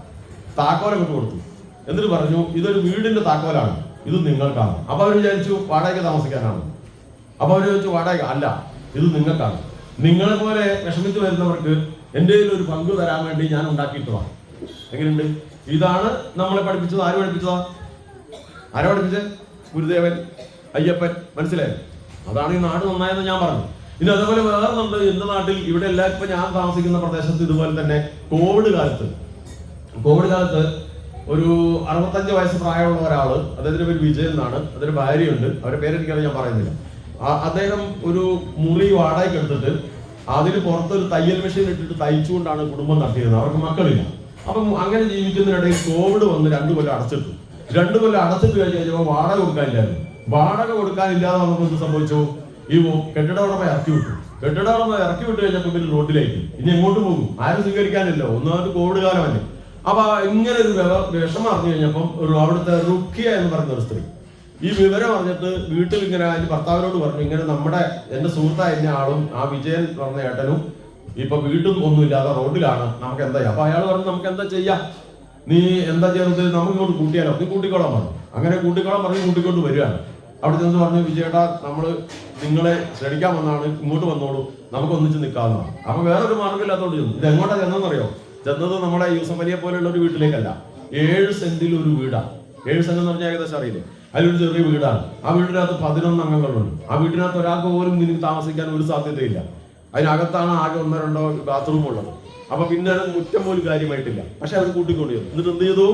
അവരെ താമസിക്കാൻ വേണ്ടി അന്ന് കോവിഡ് ആയതുകൊണ്ട് കുടുംബശ്രീ കൂട്ടായ്മ ഉണ്ടല്ലോ, ആ കൂട്ടായ്മയിൽ വിവരം അറിയിച്ചിട്ട് ഓരോരുത്തരും വീട്ടിൽ നിന്ന് ചാക്ക്, പ്ലാസ്റ്റിക്കിന്റെ പഴയ കഷ്ണങ്ങള്, തുണിയെല്ലാം കൊണ്ടുവന്നു. ഇത് കൊണ്ടുവന്ന ശേഷം അവരുടെ വീടിന്റെ സൈഡിൽ വലിച്ചു കെട്ടി മരക്കമ്പൊക്കെ വെട്ടി ഒരു ഷെഡ് ഉണ്ടാക്കി. ആ ഷെഡ് ഞാൻ നേരിട്ട് കണ്ടതാണ്, ഞാൻ പത്രത്തിൽ വാർത്ത കൊടുത്താ, അതുകൊണ്ട് കറക്റ്റ് ഒരു നുണ അതിനകത്തില്ല, എല്ലാം കറക്റ്റാ. അപ്പൊ എന്നിട്ട് ആ ഷെഡിന്റെ അകത്ത് ഇവരെ 2 പേരെ താമസിപ്പിച്ചു. എന്നിട്ട് ഞാൻ പറഞ്ഞതുപോലെ ഈ ബാത്റൂം സൗകര്യങ്ങളൊക്കെ അവരുടെ വീട്ടിന്റെ അകത്താണ്, ഈ തൊട്ടടുത്ത് താമസിക്കാൻ. അങ്ങനെ അവർ അവിടെ താമസിച്ചത് 2 കൊല്ലമാണ്. അപ്പൊ വിജയനെയും ഭാര്യയെയും കൂട്ടിക്കൊണ്ടുവന്ന് സ്വന്തം കുടുംബത്തിലെ അംഗങ്ങളാക്കി കൂട്ടിച്ചേർത്ത നന്മ, ആ സംസ്കാരവും തീർച്ചയായിട്ടും ഈ നാട്ടിലുണ്ടായതിൽ ഒരു പങ്ക് അയ്യപ്പനും ഉണ്ട്, നമ്മുടെ ഗുരുദേവനും ഇല്ലേ, ഉണ്ടോ? അത് മുസ്ലിങ്ങളുടെ സാഹോദര്യം അത് തന്നെ കേട്ടോ. അവരും അങ്ങനെ തന്നെയാണ് അല്ലേ? ആണോ? അവരും അങ്ങനെ തന്നെയാണ്. അപ്പൊ അവർക്ക് അവരുടെ ഖുറാനിലൊക്കെ പഠിപ്പിക്കുന്നത് തന്നെയാണ്. അപ്പൊ ഇങ്ങനെയുള്ള നന്മകളെല്ലാം നമുക്ക് പകർന്നു തന്നതിൽ, നാട് നന്നായതിൽ ഒരു പങ്കുണ്ട് എന്നാണ് ഞാൻ പറഞ്ഞത്. ഇനി അധികം നീട്ടണ്ടെന്ന് ഞാൻ തോന്നുന്നു. ഏതായാലും അങ്ങനെ ഇതാണ്. പിന്നെ ശിവഗിരി തീർത്ഥാടനത്തിന് ഒരു ചെറിയ കാര്യം കൂടെ പറഞ്ഞ് വന്നത്, അതായത് ശബരിമലയ്ക്ക് പോയാൽ ആധ്യാത്മികമായിട്ട് പോയി അനുഗ്രഹം വാങ്ങി പോരുക എന്നുള്ള തീർത്ഥാടനമല്ലേ അല്ലേ? ശബരിമല തീർത്ഥാടനം എങ്ങനെയാണ്? നമ്മള് ശബരിമല പോവുക, ദർശനം നടത്തുക, അനുഗ്രഹം വാങ്ങുക, ആധ്യാത്മികമായിട്ടുള്ള പ്രാധാന്യമാണ്. എന്നാൽ ശിവഗിരി തീർത്ഥാടനത്തിൽ ചെറിയൊരു വ്യത്യാസമുണ്ട്. എന്താ വ്യത്യാസം? ഇതെല്ലാം അവിടെയുണ്ട്. പക്ഷെ അവിടെ ചെന്നാൽ ആരെയാ നമ്മൾ കൂടുതലായിട്ട് വണങ്ങുന്നത്? ഒന്ന് ഭഗവാനെ, അല്ലെ ഗുരുദേവനെ, പിന്നെ ഒന്ന് ശാരദാദേവിനെ അല്ലേ? അതുണ്ട്. അത് കൂടാതെ ഒരു പ്രധാനപ്പെട്ട കാര്യം ഗുരുദേവൻ പറഞ്ഞിട്ടുണ്ട്, 8 വിഷയങ്ങൾ. ഓർമ്മയുണ്ടോ? ശിവഗിരി തീർത്ഥാടനത്തിന് അനുവാദം കൊടുക്കുമ്പോൾ എന്ത് പറഞ്ഞിട്ടുണ്ട്? വരുന്നവർക്കെല്ലാം 8 വിഷയങ്ങൾ പഠിപ്പിച്ചു കൊടുക്കണമെന്ന് പറഞ്ഞിട്ടുണ്ട്. അത് ഓർമ്മയുണ്ടോ? കേട്ടുണ്ടോ? ഇല്ല. ശിവഗിരി തീർത്ഥാടനം എന്ന് പറയുന്നത് അതാണ് അറിവിന്റെ തീർത്ഥാടനം എന്നാണ് പറയുന്നത്. ഓർമ്മയുണ്ട് ആർക്കെങ്കിലും? അറിയില്ലല്ലേ? എന്നാൽ അതുകൂടെ പറഞ്ഞേക്കാം, അല്ലെങ്കിൽ ഞാൻ നിർത്താൻ വിചാരിച്ചാ. ഓക്കെ, നിങ്ങൾ മടുത്തു. ഇതൊക്കെ നോക്കട്ടെ, ബുദ്ധിമുട്ടാക്കാതെ പറയാൻ പറ്റുമോ നോക്കാം. അപ്പൊ നോക്കിക്കോ, എന്താ വ്യത്യാസം എന്ന് പറഞ്ഞത്? ശിവഗിരി തീർത്ഥാടനം എന്ന് പറയുന്നത് ശബരിമല തീർത്ഥാടനം എന്നുള്ള ചെറിയൊരു വ്യത്യാസം. ശിവഗിരി തീർത്ഥാടനത്തിന്റെ ഒരു ഭാഗം അറിവും കൂടെ നൽകുന്ന അറിവിന്റെ തീർത്ഥാടനം. കേട്ടിട്ടുണ്ടോ? അത് 8 വിഷയങ്ങൾ അവിടെ നടന്നുകൊണ്ടിരിക്കുക. ഓരോ ദിവസം ക്ലാസ് നടക്കുന്നുണ്ട്. ഈ തീർത്ഥാടനത്തിന് എത്തുന്നവരെ 8 വിഷയങ്ങൾ പഠിപ്പിച്ചു വിടണമെന്നാണ്. എന്തിനാ ഇത് പഠിപ്പിച്ചു കൊടുക്കുന്നത്? എന്തിനാ പഠിപ്പിക്കുന്നത്? ആദ്യത്തെ വിഷയം അറിവാണ്, വിദ്യാഭ്യാസം. വിദ്യാഭ്യാസം, ശുചിത്വം, ഈശ്വരഭക്തി, സംഘടന, കൃഷി, വ്യവസായം, കൈത്തൊഴിൽ, ശാസ്ത്ര സാങ്കേതിക വിദ്യ, ഇങ്ങനെ 8 വിഷയങ്ങളാണ് ആളുകൾക്ക് പറഞ്ഞു കൊടുക്കാൻ പറഞ്ഞിരിക്കുന്നത്. കേട്ടിട്ടുണ്ടോ? കേട്ടില്ലേ? നമ്മൾ പോയിരിക്കുമ്പോൾ കേട്ടില്ലേ അവിടെ ക്ലാസ് എടുത്തുകൊണ്ടിരിക്കുന്നത്? അതെന്തിനാ ഗുരുദേവൻ നിഷ്കർഷിച്ചതെന്ന് അറിയാമോ? ഒരു ഉദാഹരണം പറഞ്ഞാല് വിദ്യാഭ്യാസത്തിന്റെ കാര്യം പറയാം. വിദ്യാഭ്യാസം എന്ന് പറഞ്ഞാൽ അറിവ് കിട്ടുന്നതല്ലേ? ആണോ? വിദ്യാഭ്യാസം എന്ന് പറഞ്ഞാൽ എന്താ? നമുക്ക് അറിവില്ലേ തരുന്നത്? അപ്പൊ ഞാൻ ചോദിക്കട്ടെ, കൃഷി നന്നാവണമെങ്കിൽ നമുക്ക് എന്തിനെ പറ്റി അറിവ് വേണം? കൃഷിയെ പറ്റി നല്ല അറിവ് വേണ്ടേ? അതുപോലെ ഒരു വ്യവസായം നടത്തണമെങ്കിൽ എന്തിനെ പറ്റി അറിവ് വേണം? വ്യവസായത്തെ പറ്റി അറിവ് വേണ്ടേ? അതുപോലെ തന്നെ ഭക്തി ആണെങ്കിലോ, ഭക്തിയുടെ കാര്യത്തിലാണെങ്കിലും പ്രാർത്ഥനയാണെങ്കിലും അതിനെപ്പറ്റി നല്ല അറിവ് വേണ്ടേ? അപ്പൊ അറിവ് ഏറ്റവും പ്രധാനമല്ലേ? അപ്പൊ അതിനാണ് ഗുരുദേവനെ ഒന്നാമത് കൊടുത്തത് വിദ്യാഭ്യാസത്തിനാണ്. അപ്പൊ അറിവ് നേടിയിട്ടാണ് എന്ത് ചെയ്യേണ്ടത്? മനുഷ്യന്റെ ഈ ഭക്തിയിലേക്കും മറ്റെല്ലാത്തിലേക്കും പോകേണ്ടത്. എല്ലാം വേണം. അത് ഞാൻ വേറൊരു വാക്കി പറഞ്ഞു കഴിഞ്ഞാല്, നമ്മള് തെങ്ങ് നടൂലേ, വാഴ നടൂലേ, അതിനൊക്കെ വളമിടണ്ടേ? നല്ല വലുതാവുള്ളൂ, കായ കിട്ടുള്ളൂ. ശരിയാണോ? തെങ്ങായാലും ഏത് സസ്യമായാലും വളം ഇട്ട് കൊടുത്താലേ അത് വളർന്ന് വലുതായി നല്ല കായ്ഫലം ഉണ്ടാവും. അതുപോലെ മനുഷ്യൻ വളർന്ന് വലുതാവണം, മനുഷ്യനും വളം ഇട്ട് കൊടുക്കണ്ടേ? വേണ്ടേ? ഏത് വളം ഇടുന്നത്? ചാണകമാണോ? ഏതെടുത്ത് അത് ഇതാ. അതാ കേട്ടോളി, ഒന്ന് നല്ലോണം ചിന്തിച്ച് നോക്കിയേ. മനുഷ്യന്റെ വളർച്ചയ്ക്കുള്ള വളങ്ങളാണ് ഗുരു തന്നത്. ഏതാണ്? വിദ്യാഭ്യാസം, ശുചിത്വം, ഈശ്വരഭക്തി, സംഘടന. മനസ്സിലായോ? ശാസ്ത്ര. ശരിയല്ലേ? സമ്മതിച്ചില്ല? അത് മനസ്സിലാക്കാൻ വേണ്ടി ഞാൻ വേറൊരു പെട്ടെന്ന് മനസ്സിൽ പോകാമെന്ന് വേറെ സംഭവം പറയാം. ഈ APJ അബ്ദുൽ കലാമിനെ അറിയോ സുഹൃത്തുക്കളെ? സമയം പോയോ? APJ അബ്ദുൽ കലാമിനെ അറിയോ? അദ്ദേഹത്തിന്റെ ഒരു കുട്ടിക്കാലത്തെ സംഭവം പറയാം. അപ്പൊ നിങ്ങൾക്ക് അറിവിന്റെ പ്രാധാന്യം എന്താണെന്ന് മനസ്സിലാവും. ഗുരുദേവൻ പറഞ്ഞ എന്താണ്? അതായത് APJ അബ്ദുൽ കലാം കുട്ടിയായിരിക്കുന്ന സമയത്ത് 8ാം ക്ലാസ് പഠിക്കുമ്പോൾ, നിങ്ങൾ ക്ഷീണിച്ചെന്ന് തോന്നില്ലേ? കാര്യത്തിലേക്ക് കടക്കുമ്പോൾ തമാശ പറയില്ല, അതുകൊണ്ടാണ് പറ്റിയത്. അപ്പൊ APJ അബ്ദുൽ കലാം കുട്ടിക്കാലത്ത് 8ാം ക്ലാസ് പഠിക്കുമ്പോൾ പത്രം വിറ്റ്, പത്രം വിൽക്കല്ല, വീടുകളിൽ പത്രം കൊണ്ട് കൊടുക്കുന്ന ഒരു പണിയെടുത്തിരുന്നു കേട്ടിട്ടുണ്ടോ? ആ വീട് വളരെ വലിയ പട്ടിണിയിലായിരുന്നു. രാമേശ്വരത്ത് കടൽ തീരത്താ, ഒന്നുമില്ല കഴിക്കാൻ, പാവങ്ങളായിരുന്നു. അപ്പൊ ഈ പത്രം കൊണ്ട് കൊടുത്തിട്ടാ പോകുന്നത്. അപ്പൊ രാമേശ്വരത്ത് പുലർച്ചെ തീവണ്ടിയിൽ പത്രം കെട്ട് വരും, തീവണ്ടിയിൽ അത് കയറി എടുത്തിട്ട് വിളക്കുകാരൻ ചൂണ്ടിരുന്നിട്ട് ഓരോ സ്ഥലത്തും കെടുക്കാൻ വേണ്ടി കെട്ടി വേർതിരിച്ച് വെക്കും. അങ്ങനെ വെച്ചിട്ട് വെളിച്ചമായി കഴിയുമ്പോൾ ഓടിക്കൊണ്ട് കൊടുക്കുക. സൈക്കിളൊന്നുമില്ല. എല്ലാ വീട്ടിലും കൊടുത്ത ശേഷം ഒരു 9 മണിയാകുമ്പോൾ 9:30 ആകുമ്പോഴത്തേക്ക് ഓടി കതച്ച് വീട്ടിൽ വരും. ഓടി കതച്ച് വീട്ടിൽ വന്നിട്ട് പെട്ടെന്ന് മുറ്റത്തിറങ്ങി മണലിൽ കുടിച്ചിട്ടിരിക്കുന്ന വെള്ളത്തിൽ നിന്ന് ഒരു വെള്ളം ഇങ്ങനെ കോരി തലയിലൊഴിച്ചു തോർത്തി ഓടി അകത്ത് പോയി നിക്കറും അല്ലെങ്കിൽ ട്രൗസറും ഉടുപ്പും എടുത്തിടുന്നു. അപ്പോഴത്തേക്കും അവന്റെ ഉമ്മച്ചി, അവരെ ഉമ്മയെന്നല്ല വിളിക്കുന്നത്, ഉമ്മച്ചി ഒരു പ്ലേറ്റിനകത്ത് 2 ചപ്പാത്തി കൊണ്ടുവെക്കും. ഇവനത് നിന്നോണ്ട് വാരി വലിച്ചു തിന്നും, ബാഗ് എടുത്ത് ഓട്ടും. ഇങ്ങനെ ഒരു പതിവാണ്. അങ്ങനെ ഒരു ദിവസം തന്നെ തിന്നിട്ടിറങ്ങി ഓടുമ്പോ അവന്റെ കാക്ക അവന്റെ ഏട്ടൻ അവനെ തടഞ്ഞു. കലാമ അവിടെ നിൽക്കടാന്ന്. എന്തെന്ന് ചോദിച്ചു. നീ ഒരു ദുഷ്ടനാണെന്ന്. കാക്കെ ഞാൻ എന്താ ദുഷ്ടത്തിനെ കാട്ടി? ഞാൻ എന്താ ചെയ്തേ? ആ നീ ഒരു ദുഷ്ടൻ തന്നെയാണെന്ന്. എന്താ കാക്കെ പറയുന്നത്? ഞാൻ എന്തോ ചെയ്തേ? എന്താ ചെയ്തതെന്നോ? എടോ, എല്ലാ ദിവസവും നീ വെട്ടി വിഴുങ്ങുന്ന ചപ്പാത്തിയില്ലേ, അതിലൊരു പങ്ക് നമ്മുടെ ഉമ്മച്ചിയുടേതാടാ. നീ തിന്നിട്ട് എന്തെങ്കിലും ഒരു കഷ്ണമെങ്കിലും ബാക്കി വെച്ചാൽ അത് കഴിക്കാൻ വേണ്ടി കാത്തു നിൽക്കുന്ന ഉമ്മത്തിക്ക് ഒരു കഷ്ണം പോലും ബാക്കി വെക്കാതെ മുഴുവൻ തിന്നിട്ട് എല്ലാ ദിവസവും പോകുന്ന നീ ദുഷ്ടനല്ലേടാന്ന് ചോദിച്ചു. കലാം ഞെട്ടി തരിച്ചുപോയി. അവൻ എന്ത് പറയണോ അറിയാൻ നിന്നു, കണ്ണു നിറഞ്ഞു. അങ്ങനെ പൊട്ടിക്കറിഞ്ഞിട്ട് പറഞ്ഞു, ഞാൻ അറിഞ്ഞില്ല, എന്റെ ഉമ്മച്ചിയുടെ പങ്കും കൂടെയാണ് ഞാൻ എന്നും തിന്നതെന്ന് എനിക്കറിയില്ലായിരുന്നു.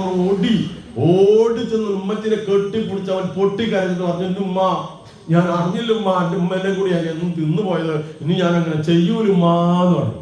ആ ഉമ്മ ഒന്നുകൂടി ചേർത്ത് പിടിച്ച് അവന്റെ നെറ്റിയിൽ ഒരു മുത്ത കൊടുത്തിട്ട് പറഞ്ഞു, പൊന്നുമോനെ കലാമേ, നീ എന്തിനാ കരയുന്നത്? നീ സങ്കടപ്പെടണ്ടോ? നീയല്ലേ ജോലി ചെയ്തിട്ട് വരുന്നത്, അത് ഞാൻ നിനക്ക് തന്നതാണ്. നിന്റെ കുഞ്ഞിനെ അറിയോ, നിന്റെ വിശപ്പ് മാറുമ്പോ നീ ഭക്ഷണം കഴിക്കുമ്പോ ആദ്യം വിശപ്പ് വന്നത് എന്റേതാ. നിന്റെ കുട്ടിക്ക് ഒരു സങ്കടവും വേണ്ട, നിന്റെ കുട്ടി നേരെ സ്കൂളിൽ പൊക്കോളാൻ പറഞ്ഞു. പക്ഷേ കുട്ടി പോകുന്നില്ല. കുട്ടി ഒന്നുകൂടെ ആലോചിച്ചു, ഒരു സ്റ്റെപ്പ് മുന്നോട്ട് വെച്ച് തിരിച്ചു വന്നിട്ട് പറഞ്ഞു, നിന്റെ ഉമ്മച്ചിക്ക് ഞാനൊരു വാക്ക് തരിക, നിന്റെ ഉമ്മച്ചിക്ക് ഞാനൊരു വാക്ക് തരികയാണ്. ഈ ലോകത്തിലെ ഏറ്റവും സന്തോഷവതിയായ മാതാവിന്റെ സ്ഥാനം നിന്റെ ഉമ്മയ്ക്ക് ഞാൻ വാങ്ങി തന്നിരിക്കും. ഈ ലോകത്തിലെ ഏറ്റവും സന്തോഷവതിയായ മാതാവിന്റെ സ്ഥാനം നിന്റെ ഉമ്മയ്ക്ക് ഞാൻ വാങ്ങി തരും. എന്നിട്ട് ആ കുട്ടി എന്ത് ചെയ്യുന്നറിയാമോ? പിന്നീട് എല്ലാ ദിവസവും കുട്ടി കളി നിർത്തിയിട്ട് പഠിച്ചു. മനസ്സിലാവുന്നുണ്ടോ? കുട്ടികൾ ആരെങ്കിലും ഇവിടെ ഉണ്ടോ? ഉണ്ടെന്ന് തോന്നുന്നു. ഇവിടെ 2 വലിയ കുട്ടികളുണ്ട്. എന്താ പറയുന്നത് കേട്ടോളൂ. എന്താ പറഞ്ഞത്? ആ കുട്ടി പിന്നെ എന്ത് ചെയ്തു? കളിയും മറ്റു പരിപാടികളും ഒക്കെ പരിമിതപ്പെടുത്തിയിട്ട് കൂടുതൽ സമയം എന്ത് ചെയ്തു? നല്ല ശ്രദ്ധയോടെ പഠിച്ചു. എനിക്ക് ജയിക്കണം, മുന്നേറണം, എൻ്റെ ഉമ്മയ്ക്കും എൻ്റെ കുടുംബത്തിനും സന്തോഷം നൽകണം, അതിനെനിക്ക് നല്ല ജോലി വാങ്ങണം തീരുമാനിച്ചുറപ്പിച്ചു. ആ കുട്ടി പിന്നെ അങ്ങോട്ട് പഠിച്ചു മിടുക്കനായി. അവസാനം എവിടെ എത്തി? 1ാം തരം ശാസ്ത്രജ്ഞനായി. ഇന്ത്യയുടെ രാഷ്ട്രപതിയായോ?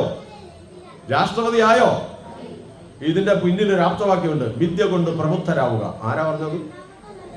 ഗുരുദേവൻ. അപ്പൊ ഗുരുദേവൻ പറഞ്ഞ വാക്യം ശരിയാണോ? അതുകൊണ്ടാ ഗുരു പറഞ്ഞത് എവിടെ നിന്ന് പഠിപ്പിക്കാൻ? അവിടെ ചെല്ലുന്നവരോട്. എന്ന് വെച്ചാൽ അവിടെ പാഠോത്സവം പഠിപ്പിക്കാനല്ല, മക്കളെ പഠിപ്പിക്കുന്ന കാര്യം പോലുള്ള കാര്യങ്ങളൊക്കെ നല്ലത് പറഞ്ഞു കൊടുത്താൽ മാതാപിതാക്കളല്ലേ വീട്ടിൽ പോയി പഠിപ്പിക്കുന്നത്. അത് പറഞ്ഞു കൊടുക്കാനാണ് അവിടെ ശിവഗിരി തീർത്ഥാടനത്തിന് പറഞ്ഞത്. അതാണ് അറിവിന്റെ തീർത്ഥാടനം എന്ന് പറയുന്നത്. അപ്പൊ അറിവാണ് കിട്ടുന്നത്. അപ്പൊ അതുപോലെയാണ് മറ്റൊരു കാര്യം ഞാൻ ചോദിക്കട്ടെ, നമുക്ക് അറിവുണ്ടാവുമ്പോഴല്ലേ നമ്മളെ പറ്റിക്കാണോ തിരിച്ചറിയുന്നത്? സുഹൃത്തുക്കളെ, അറിവുണ്ടാവുമ്പോഴല്ലേ നമ്മളെ അടിമയാക്കിയിട്ടാണോ നമുക്ക് തിരിച്ചറിയുന്നത്? അങ്ങനെയാണ് അറിവില്ലാത്തവർക്ക് അടിമത്വം അലങ്കാരമാണെന്ന് ഞാൻ പറഞ്ഞാൽ നിങ്ങൾ സമ്മതിക്കുമോ? അറിവില്ലാത്ത ഒരാൾക്ക് അടിമത്വം ഒരു അലങ്കാരമാണ്. നിങ്ങൾ സമ്മതിക്കുമെന്ന് എനിക്കറിയില്ല. എന്താണെന്നറിയോ? അടിമത്വം അവനറിയില്ല. അതുകൊണ്ട് അവനത് എന്റെ വിധിയാന്ന് വിചാരിച്ച് നല്ല തല്ല് കിട്ടുമ്പോൾ കുമാരാശാൻ പറഞ്ഞ പോലെ തൊഴിക്കും തോറും തൊഴിക്കും, പിന്നെ തൊഴും പിന്നെ തൊഴിക്കും. അങ്ങനെയാണ് എന്നെ തൊഴിക്കുന്നത്. എന്റെ ജന്മ പാപം കൊണ്ട് എനിക്കിങ്ങനെ കിട്ടുകയാണ്. അവന് 4 തൊഴിച്ചോളാൻ പറഞ്ഞു നിൽക്കും. അതേസമയം അറിവുണ്ടായാലോ? സ്വാതന്ത്ര്യം തന്നെ അമൃതം, സ്വാതന്ത്ര്യം തന്നെ ജീവിതം, പാരതന്ത്ര്യം മാനികൾക്ക് മൃതിയേക്കാൾ ഭയാനകം. അതായത് അറിവില്ലാത്ത ഒരാളെ അടിമയായി പൂട്ടിയിടാൻ ചങ്ങല വേണ്ട, അവനോട് കടക്കൂ. കാരണം എന്റെ ഗതി ഇതാണല്ലോ. എന്നാൽ അറിവുള്ളവനെ പൂട്ടിയിട്ടാലോ അവനത് പൊട്ടിക്കാൻ നോക്കൂലേ? അപ്പൊ അവൻ എന്താവും? ആത്മാഭിമാന ബോധവും സ്വാതന്ത്ര്യ ബോധവും ഉണ്ടാവും. അവൻ ചൂടാകും, അവൻ എന്തെങ്കിലും ചെയ്യും. ഇതിന് ഏറ്റവും നല്ലൊരു ഉദാഹരണം കൂടെ പറഞ്ഞ് ഇവിടെ അവസാനിപ്പിച്ചേക്കാം. അതിന് ഉദാഹരണമായിട്ട് ഒരു സിനിമയുണ്ട്. നിങ്ങൾ സിനിമ കണ്ടോന്ന് എനിക്കറിയില്ല, കുറെ മുന്നേ വന്നതാണ്. കാലാപാനി എന്നാണ് ആ സിനിമയുടെ പേര്. കാലാപാനി സ്വാതന്ത്ര്യ സമര കഥയാണ്. അതിൽ മോഹൻലാലൊക്കെ ഉണ്ട്, ഒരുപാട് കഥാപാത്രങ്ങളുണ്ട്. അതിൽ മോഹൻലാൽ എന്ന് പറഞ്ഞ കഥാപാത്രം ഒരു ഡോക്ടറെയാണ് അവതരിപ്പിക്കുന്നത്. ഡോക്ടർ ഞാൻ വിദ്യാസമ്പന്നനാണ്. ഇനി എന്താ ഈ സന്ദർഭം മാത്രം പറയാം. ഒരു സായിപ്പിനെ, ബ്രിട്ടീഷുകാരനെ ഒരു സായിപ്പിനെ ഇതുപോലൊരു സ്ഥലത്തേക്ക് കൊണ്ടുവരികയാണ്. അത് ആ സിനിമയിൽ കാണിക്കുന്ന. അപ്പൊ കൊണ്ടുവരുന്നത് ആരെയാണ്? സായിപ്പാണ്. സായിപ്പാരാണ്? ഇന്ത്യക്കാരെ വെടിവെച്ച് കൊന്നും ഇടിച്ചു കൊന്നും തല്ലിക്കൊന്നും തീർക്കുന്ന, നമ്മുടെ സമ്പത്ത് മുഴുവൻ കൊള്ളയടിക്കുന്ന, നമ്മളെല്ലാം തകർത്തെറിയുന്ന ദുഷ്ടന്മാരാണ് ആര്? ബ്രിട്ടീഷുകാർ. അപ്പൊ അയാളെ കൊണ്ടുവരുമ്പോൾ ആരെ കൊണ്ടുവരുന്നറിയോ? അന്ന് വണ്ടിയില്ല, അതുകൊണ്ട് പല്ലക്കിലാണ് കൊണ്ടുവരുന്നത്. പല്ലക്കിൽ കൊണ്ടുവരുമ്പോ മുന്നിൽ രണ്ടാള് പിന്നിൽ രണ്ടാള്, അങ്ങനെയല്ലേ പല്ലക്ക് എടുക്കുന്നുണ്ടോ? ഏകദേശം ഒരു ഐഡിയ ഇല്ലേ? അപ്പൊ ഏറ്റവും ആരോഗ്യമുള്ള രണ്ടുപേര് മുന്നിൽ, അതേപോലെ ആരോഗ്യമുള്ള രണ്ടുപേര് പിന്നിലും. എന്നിട്ട് അവരിങ്ങനെ വരുന്നതെന്നറിയാമോ? നമ്മുടെ പുല്ലൂരാമ്പാറ പള്ളിയിലെ പെരുന്നാളിന്റെ പ്രദക്ഷിണം പോകുന്നുണ്ടോ? ആ പ്രദക്ഷിണത്തിന്റെ അന്ന് കുരിശ് പിടിക്കാനും കൊട പിടിക്കാനും രൂപക്കൂട് പിടിക്കാനും കിട്ടുന്ന വിശ്വാസ ജീവിതത്തിൽ വലിയ ഭാഗ്യമാവട്ടെ. അത് ശരിയല്ലേ? അതാണ് അവരുടെ ജീവിതത്തിൽ വലിയ ഭാഗ്യമാണ്. അപ്പൊ അവരൊരു അഭിമാനത്തോടെ അല്ലേ പോകുന്നത് എന്ന് പറഞ്ഞ പോലെ ഈ പൊട്ടൻ എന്താണ്, ഈ പൊട്ടന്മാര് അറിവില്ലാത്തത് കൊണ്ട് ഈ സായിപ്പിനെ എടുത്തുകൊണ്ട് വരുന്നത് ഈ ദുഷ്ടനാണ്, അടിച്ചമർത്തുന്നവനാണെന്ന് തിരിയാതെ എന്റെ ഗമയിൽ ഇങ്ങനെ കൊണ്ടുവരികയാണ്. ഇത് കണ്ടോ, ഞാനാണെന്ന് കൊണ്ടുവരുന്നത് ഹോഹോയ് എന്ന് പറഞ്ഞിട്ട് വരികയാണ്. എന്നിട്ട് ഇവിടെ കൊണ്ടുവന്ന് വെച്ചു. ഇവിടെ കൊണ്ടുവന്ന് വെച്ച് കഴിഞ്ഞാൽ ഈ സായിപ്പിന് ഇറങ്ങാൻ പറ്റൂല. സായിപ്പിന് തടി കൂടുതലായതുകൊണ്ട് താഴേക്ക് ചാടി ഇറങ്ങാൻ പറ്റത്തില്ല. അപ്പൊ എന്താ പറയാ, ഈ തടിമാടത്തിൽ ഒരുത്തൻ കൈ കുത്തി മുട്ടുകുത്തി നിൽക്കുകയാണ്. മുട്ടുകുത്തി നിൽക്കുമ്പോൾ ഈ സായിപ്പ് ചെരുപ്പിട്ട് ഇവന്റെ പുറത്ത് ചവിട്ടി ഇറങ്ങാൻ പോവാണ്. ഇങ്ങനെ പുറത്ത് ചവിട്ടി ഇറങ്ങാൻ പോകുമ്പോൾ അതിന് തൊട്ടടുത്ത് നിൽക്കുന്ന മോഹൻലാൽ ആയിട്ടുള്ള കഥാപാത്രം ഡോക്ടർ, വിദ്യാഭ്യാസമുണ്ട്, അയാൾക്ക് തോന്നുകയാണ് ഇയാൾ പുറത്ത് ചവിട്ടി ഇറങ്ങാൻ, ഇയാൾ കൂട്ടിട്ട് ചവിട്ടി ഇറങ്ങാൻ പാടില്ല. അത് സമ്മതിക്കുക. അത് തടയാൻ പോയാൽ ഈ കീശ കിടക്കുന്ന റിവോൾവർ എടുത്തിട്ട് സായിപ്പ് വെടിവെച്ച് കൊന്നേക്കാൻ അതിന് അധികാരമുള്ള ആളാണ്. പക്ഷേ ആ സ്വാതന്ത്ര്യബോധം, അഭിമാനബോധം അതിന് സമ്മതിക്കില്ല. മോഹൻലാൽ അങ്ങ് ചെന്നിട്ട് ഈ കുനിഞ്ഞു നിൽക്കുന്ന ആളെ പുറത്ത് ചവിട്ടുന്നതിന് മുമ്പ് ആ കുനിഞ്ഞു നിൽക്കുന്ന ആളെ അങ്ങോട്ട് പിടിച്ചങ്ങ് എഴുന്നേൽപ്പിച്ചു. എന്നിട്ട് ആ സാഹിബിനോട് പറഞ്ഞു, an Indian's back is not a football. An Indian's back is not a football. ഇന്ത്യക്കാരന്റെ പുറം നിനക്ക് ചവിട്ടി ഇറങ്ങാനുള്ള പടിയല്ലടാ. ഇങ്ങനെ പറയാനുള്ള തന്റെ എവിടുന്ന വന്നത്? വെടിവെച്ച് കൊന്നാലും വേണ്ടില്ല. ആ ചോദ്യത്തിൽ കാരണം എന്താ? വിദ്യാഭ്യാസമാണ്. പിടി കിട്ടിയോ? അപ്പൊ എല്ലാ അറിവും നേടുന്നവരാണ് അനീതികളെ ചോദ്യം ചെയ്യുന്നത്. ഇതെല്ലാം നമ്മുടെ നാട്ടിൽ തന്നെ സംഭവിച്ച. ഗുരുദേവൻ ഇതുപോലുള്ള അറിവുകൾ മനുഷ്യന് പകർന്നു തന്നു. സ്കൂളുകളൊക്കെ തുറന്നു പഠിച്ചു മിടുക്കരായപ്പോ ചോദിക്കാൻ തുടങ്ങി. നമുക്ക്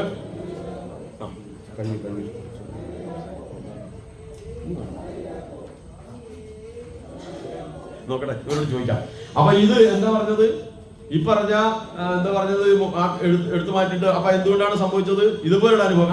ഞാൻ പറഞ്ഞു തന്നത് ഇങ്ങനെ അറിവ് കിട്ടി. ഗുരുദേവൻ വിദ്യാലയങ്ങൾ സ്ഥാപിച്ചൊക്കെ അറിയാമല്ലോ അല്ലേ? ഗുരുദേവൻ സ്ഥാപിച്ച എല്ലാ അമ്പലങ്ങൾക്കടുത്ത് സ്കൂളുള്ളത് അറിയാമോ? ശിവഗിരിയിലുള്ളത് അറിയാമോ? എല്ലാവർക്കും അറിയാം. അപ്പൊ ആളുകളൊക്കെ പഠിച്ചു, പിന്നെ മറ്റു സ്കൂളുകൾ പഠിച്ചു. അപ്പൊ വിദ്യാഭ്യാസം നേടിയവർ അപ്പൊ എന്ത് മനസ്സിലാക്കി? അല്ല, ഇവരൊക്കെ നമ്മളെ പറ്റിക്കായിരുന്നല്ലേ അല്ലേ?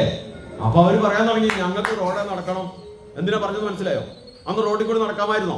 മുതിർന്നവർക്ക് അറിയില്ലേ റോഡിൽ കൂടി നടക്കാൻ പറ്റുമായിരുന്നു? അയിത്തൊക്കെ കേട്ടിട്ടില്ലേ? ഒക്കെ മറന്നുപോയോ? മുതിർന്നവർ. അപ്പൊ എപ്പൊ തോന്നിയത് എപ്പോഴാ? വിദ്യാഭ്യാസം കിട്ടി. അതിന് മുമ്പ് തോന്നിയോ? അതിന് മുമ്പ് അനുസരിച്ച് ഒളിച്ചൊളിച്ച് നടന്നു. ഇപ്പൊ അറിവ് നേടിക്കഴിഞ്ഞപ്പോ എന്ത് പറഞ്ഞു? ഞങ്ങൾക്ക് റോഡിൽ കൂടി നടക്കണം, ഞങ്ങൾക്ക് ക്ഷേത്രത്തിൽ കയറണം, ഞങ്ങൾക്ക് ഇഷ്ടമുള്ള വസ്ത്രം ധരിക്കണം, ഞങ്ങൾക്ക് ഇഷ്ടമുള്ള പേരിടണം. അത് എപ്പോഴാണ് ഈ ചോദ്യം ഉണ്ടായത്? വിദ്യാഭ്യാസം നേടി. അപ്പൊ വിദ്യാഭ്യാസത്തിന്റെ ഗുണം മനസ്സിലായോ? കിട്ടിയില്ല. അപ്പോഴാണല്ലോ വൈക്കം സമരമൊക്കെ നടന്ന ഓർമ്മയില്ലേ? വൈക്കം സത്യാഗ്രഹം കേട്ടില്ലേ? വൈക്കം സത്യാഗ്രഹം നടന്നത് അമ്പലത്തിൽ കയറാനല്ല, അമ്പലത്തിന് മുന്നിൽ കൂടെ ഉള്ള റോഡിൽ കൂടി ഞങ്ങൾക്ക് നടക്കണമെന്ന് പറഞ്ഞ് സമരം ചെയ്തതാ. ഗുരുദേവനാണ് അതിന്റെ പിന്നിൽ എല്ലാ ഊർജവും പൈസയും കൊടുത്തത്.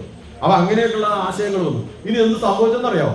ഇങ്ങനെ വന്നു കഴിഞ്ഞപ്പോ സമരം വന്നു. കൃഷിഭൂമി കർഷകന് കിട്ടണം, കൂലി, തുല്യ ജോലിക്ക് തുല്യ കൂലി കിട്ടണം, ഇങ്ങനെയൊക്കെ ആവശ്യപ്പെടാൻ തുടങ്ങി. അങ്ങനെ സംഘടിച്ച് ഗവൺമെന്റിന് ഇടപെടേണ്ടി വന്നു. അങ്ങനെ കേരളം ഉണ്ടാകുന്നതിന് മുമ്പ്, ഇന്ത്യക്ക് സ്വാതന്ത്ര്യം കിട്ടുന്നതിന് മുമ്പ് നമ്മുടെ തിരുവിതാംകൂർ, കൊച്ചിയിലുമൊക്കെ ഭൂപരിഷ്കരണ നിയമം ആരംഭിച്ചു. സംസ്ഥാനം ഉണ്ടായ ശേഷം അല്ല, ഇതിന് മുമ്പുണ്ട് കേട്ടോ. കൃഷിഭൂമിയൊക്കെ കർഷകർക്ക് അവകാശം കൊടുക്കുന്ന നിയമങ്ങൾ വന്നു.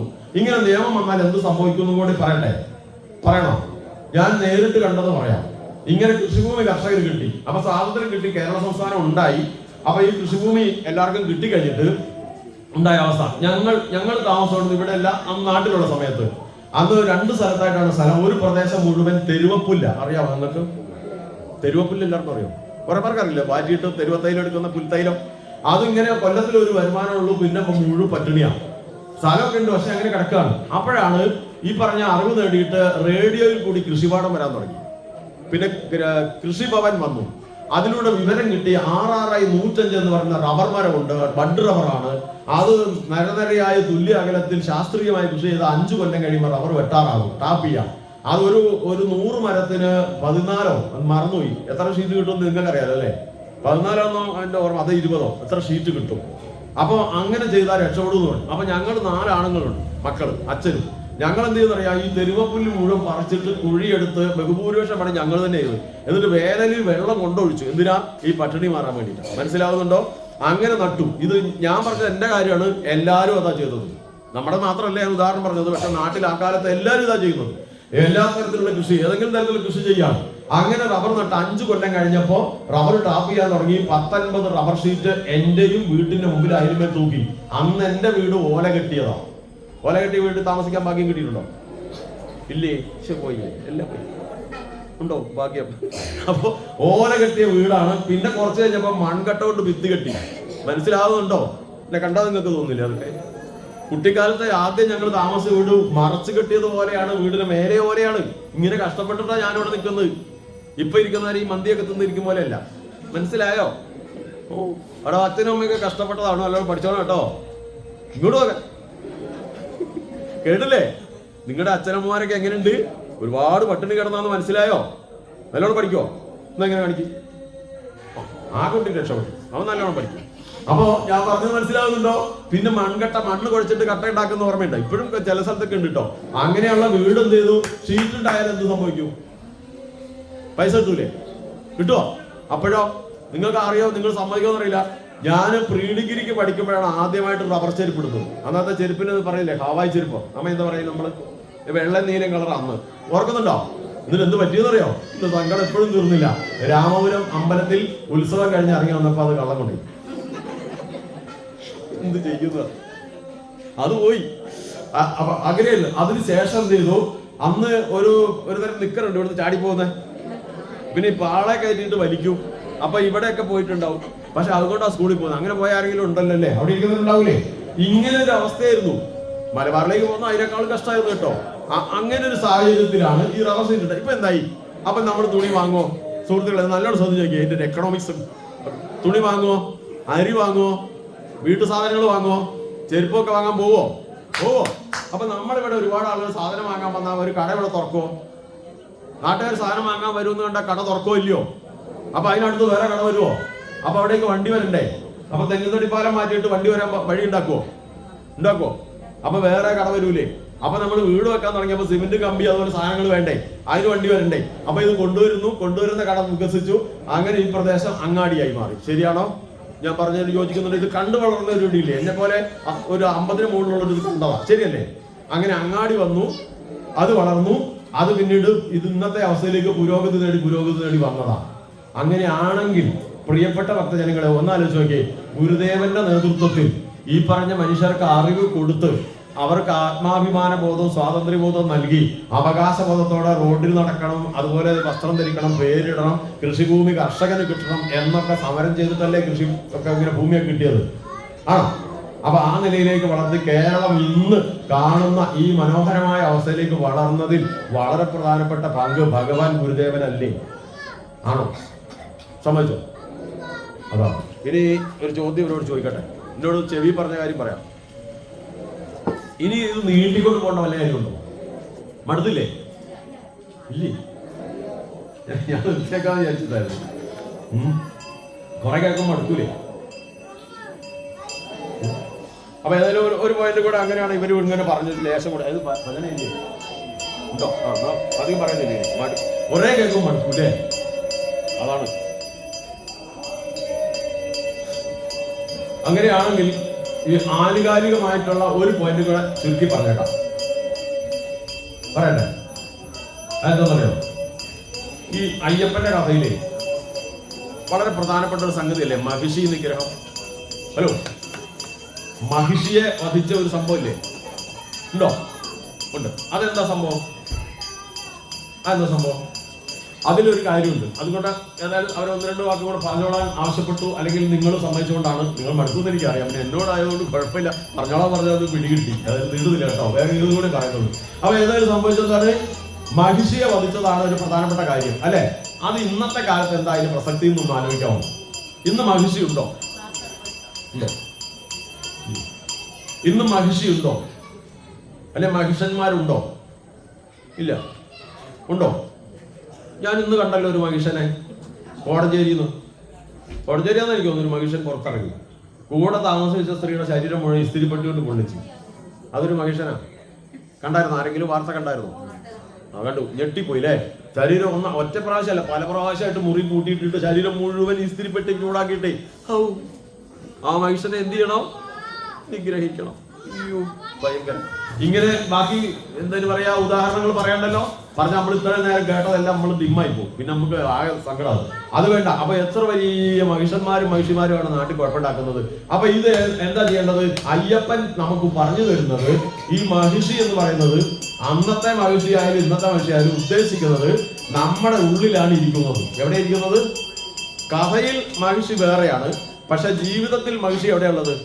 നമ്മുടെ ഉള്ളിലാണ്. ആ ഉള്ളിലുള്ള മഹിഷിയെ നമ്മൾ വധിക്കണം. അതിനാണ് നമ്മൾ ഏറ്റവും പ്രധാനമായിട്ട് ശബരിമല കാലത്ത് പ്രവർത്തിക്കുന്നത്. അതിൽ ഏറ്റവും പ്രധാനപ്പെട്ട കാര്യം എന്താണെന്ന് അറിയാമോ? നമ്മൾ വ്രതമെടുക്കുന്നില്ലേ? ഈ മനസ്സിലാണെന്ന് പറഞ്ഞാൽ പിടി കിട്ടിയോ? മനസ്സ്, അതായത് അസുരന്റെ സ്വഭാവം. ഓക്കെ അല്ലേ? ഈ അസുരന്റെ സ്വഭാവത്തെ എന്ത് ചെയ്യണം? മനസ്സ് ശുദ്ധീകരിച്ചിട്ട് നമ്മൾ നേരെയാക്കണം. ആ അസുരനെ നമ്മൾ അവിടുന്ന് പുറത്താക്കണം, അല്ലെങ്കിൽ കിടത്തി ഉറക്കണം. പുറത്താക്കിയാൽ പിന്നെ ജനസമയത്ത് ചാടി വരും. അതുകൊണ്ട് ഉറക്കുക നല്ലോണം. അതാണ് പറയുന്നത്. അതിൽ നിങ്ങളോട് ഞാൻ നേരത്തെ പറഞ്ഞെന്ന് എനിക്ക് തോന്നുന്നു കഴിഞ്ഞ പ്രാവശ്യം. അതായത് നമ്മുടെ എന്തായിരുന്നു, യുഗങ്ങളില്ലേ? യുഗങ്ങൾ അങ്ങനെ സംഭവം ഉണ്ടായിരുന്നു, മറന്നു. യുഗങ്ങൾ 4 അല്ലേ?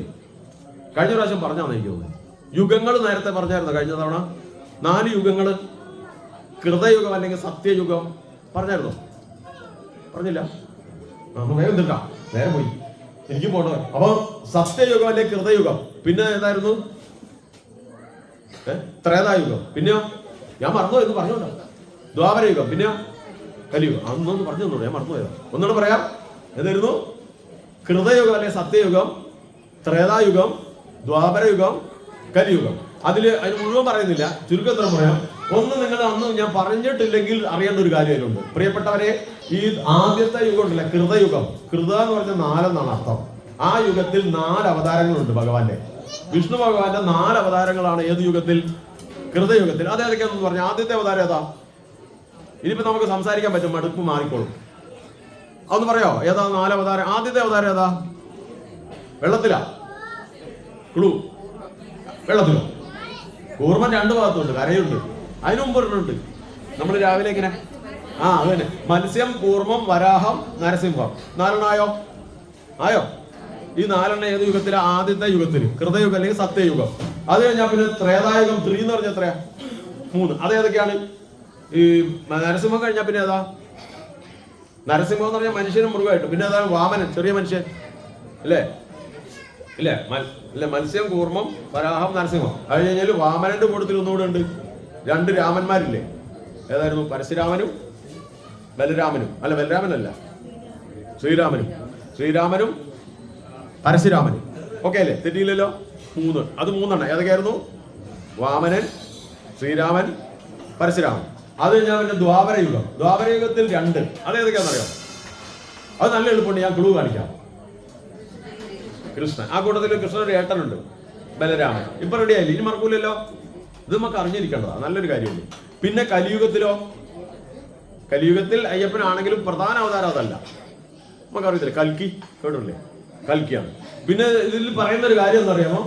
ഇതൊക്കെ നമ്മുടെ ഈ മഹാഭാരതത്തിലും ഭാഗവതത്തിലും ഒക്കെ പറയുന്ന കാര്യം. ഭാഗവതത്തിൽ പറഞ്ഞിരിക്കുന്ന കാര്യം ആദ്യം പറഞ്ഞ എന്താണ്? കൃതയുഗം അല്ലെങ്കിൽ സത്യയുഗത്തിൽ ദേവന്മാരും അസുരന്മാരും 2 ഗ്രഹങ്ങളിലാണെന്ന് പറഞ്ഞു. അതേതാണെന്നറിയോ? ഒന്ന് സ്വർഗം, ഒന്ന് നരകം. സ്വർഗത്തിൽ ദേവന്മാര്, നരകത്തിൽ അസുരന്മാര്.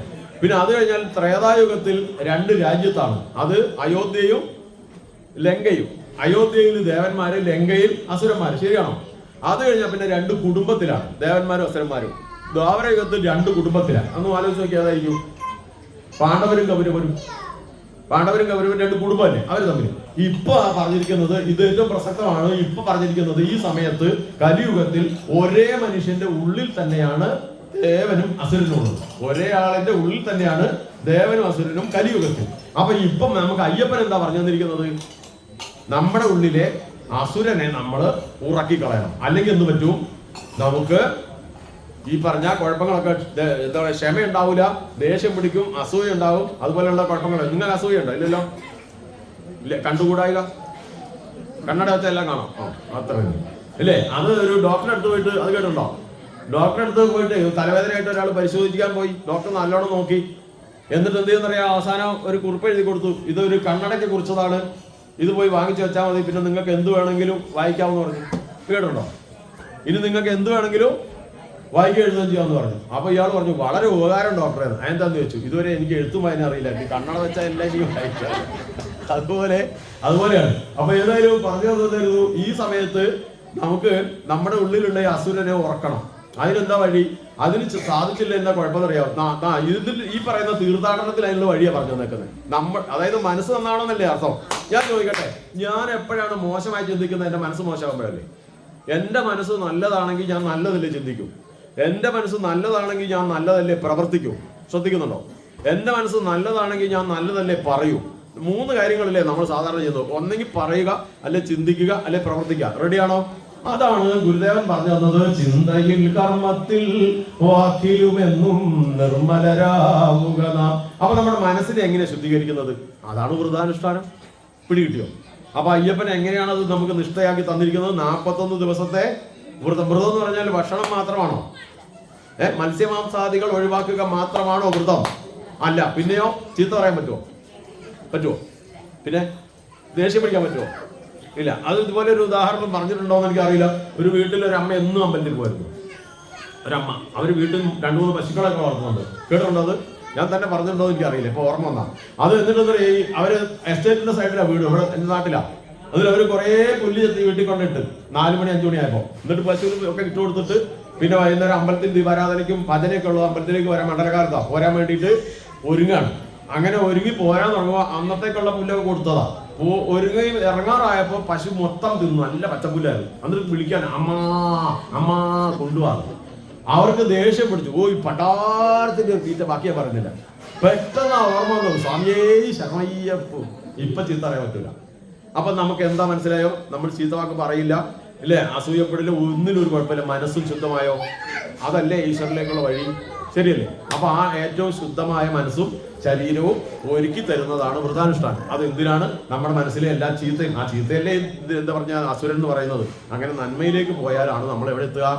ഈ പറയുന്ന ഈശ്വരന്റെ അടുത്തേക്ക് എത്തുക എന്നുള്ളത് പഠിപ്പിച്ചു തരുന്നത്. അതാണ് ശിവഗിരി തീർത്ഥാടനമായാലും അതുപോലെ തന്നെ നമ്മുടെ ശബരിമല തീർത്ഥാടനമായാലും ഒക്കെ പഠിപ്പിക്കുന്നത് അതാണ്. അപ്പൊ അതിലൂടെയാണ് നമ്മൾ ഏറ്റവും നല്ല മനുഷ്യരായി. അപ്പം അയ്യപ്പനും ഗുരുദേവനും ഒക്കെ പഠിപ്പിച്ചെന്താണ്? മനസ്സിലെ ഈ അസുര ചിന്തകളെ ഒഴിവാക്കി നല്ല മനുഷ്യരായി ക്ഷമയും സമാധാനവും ശാന്തിയും സാഹോദര്യവും ഒക്കെ ഉള്ള നല്ല മനുഷ്യരാവുക. അങ്ങനെയാകുമ്പോൾ എന്താവും? നാട് നന്നാവും, ഐശ്വര്യത്തോടെ ജീവിക്കാം, സന്തോഷമായിട്ട് ജീവിക്കാം. നിങ്ങൾ കേട്ടിട്ടുണ്ടോ? ഒരു ശനി സിംഗ്നാപൂർ എന്നൊരു സ്ഥലം കേട്ടിട്ടുണ്ടോ? മധ്യപ്രദേശ് കേട്ടിട്ടുണ്ടോ? നമ്മുടെ സംസ്ഥാനം ബോംബെ ഒക്കെ ഉള്ള കേട്ടിട്ടുണ്ടോ? ആ മധ്യപ്രദേശിൽ ഒരു ശനി സിംഗ്നാപൂർ എന്നൊരു സ്ഥലമുണ്ട്. കേട്ടിട്ടുണ്ടോ? ഇല്ലല്ലോ. അവിടെ പ്രത്യേകത ഉണ്ട്. അവരിപ്പോ ഈ അമ്പലത്തിൽ പോരാണ്, അവരുടെ വീട് അടച്ചിടൂല. കേൾക്കുന്നുണ്ടോ? ആ പേര് ഓർത്ത് വെച്ചോളൂ, ശനി സിംഗ്നാപൂർ. അഹമ്മദാബാദ് അല്ല, അതാണ് സ്ഥലം. അത് മഹാരാഷ്ട്രയിലൊക്കെ ഒക്കെ ഉൾപ്പെടുന്ന മധ്യപ്രദേശിലാണ്. സ്ഥലത്തിന്റെ അഹമ്മദാബാദ് പോലൊരു പേരാണ്. ആ കൃത്യമായ ഗ്രാമത്തിന്റെ പേര് ശനി സിംഗ്നാപൂരാണ്. അവിടുത്തെ ഏറ്റവും വലിയ പ്രത്യേകത, അവരൊരിക്കലും വീട് അടച്ചിടുന്നില്ല. എന്തുകൊണ്ടാണെന്നറിയോ? ആ ഗ്രാമത്തിൽ കള്ളന്മാരില്ല. വിശ്വസിക്കോ? ഞാൻ പോയി കണ്ടിട്ടില്ല, വാർത്തകളിലൊക്കെ ധാരാളം പറയുന്നുണ്ട്. നേരിട്ട് കണ്ടിട്ടില്ല, എങ്കിലും ഇല്ലാത്ത കാര്യം അങ്ങനെ പ്രചരിക്കുമല്ലോ. വാർത്തയിലുണ്ട്, കണ്ടിട്ടുണ്ട്, വായിച്ചിട്ടുണ്ട്. ഞാൻ ഇപ്പൊ അടുത്ത കാലത്ത് ഏതോ ആവശ്യം ഞാൻ വായിച്ചു നോക്കിയതാണ്. ഞാൻ പറഞ്ഞ മനസ്സിലായി. അപ്പൊ എന്താണ് അവിടുത്തെ പ്രത്യേകത? ജനങ്ങളുടെ പ്രത്യേകത എന്താ? ആ മനുഷ്യരെല്ലാം സത്യസന്ധരാണ്. പിടികിട്ടി. നമ്മുടെ ഹരിചന്ദ്രന്റെ ടീമാണ്. ആ ഒരു വീടും പൂട്ടിയിടണ്ടാണ്. കാരണം ഒരു കള്ളനും അവിടെ ഇല്ല. അപ്പൊ അവിടെ പോലീസ് സ്റ്റേഷൻ വേണം, വേണ്ടല്ലോ. അതാണ് ആ സത്യസന്ധതയുടെ ഒരു നാടാണ്. അങ്ങനെ ഒരു നാട് ഇവിടെ ഉണ്ടായിരുന്നല്ലോ, എനിക്ക് ഓർമ്മയുണ്ട്. അറിയില്ല. മാവേലി നാടുവാണിടുങ്കാലം മനുഷ്യരെല്ലാരും ഒന്നുപോലെ ആമോദത്തോടെ വസിക്കും കാലം ആപത്തങ്ങാർക്കും ഒട്ടില്ലതാനും. എന്താ കാരണം അറിയോ? എല്ലാവർക്കും സന്തോഷമാണ്, ആപത്തില്ല, സുഖമായിട്ട് ആടിപ്പാടി ഉല്ലസിച്ച് നടക്കുകയാണ്, സുഖം സൗകര്യം. എന്താ കാര്യം അറിയാമോ? ബാക്കി അതിലുണ്ട്.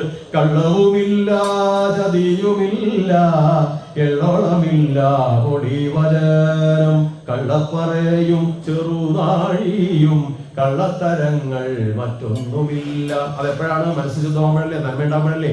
അപ്പൊ ആ നന്മ ഉണ്ടാകാനാണ്, പ്രാർത്ഥിക്കാനാണ് പഠിപ്പിച്ചത്. ശിവഗിരി തീർത്ഥാടനത്തിൽ നമ്മൾ ചെന്നാലും ശിവഗിരി ചെന്ന് ആദ്യം നമ്മൾ ചെല്ലുന്നത് ശാരദാദേവിയുടെ മുന്നിലാണ്.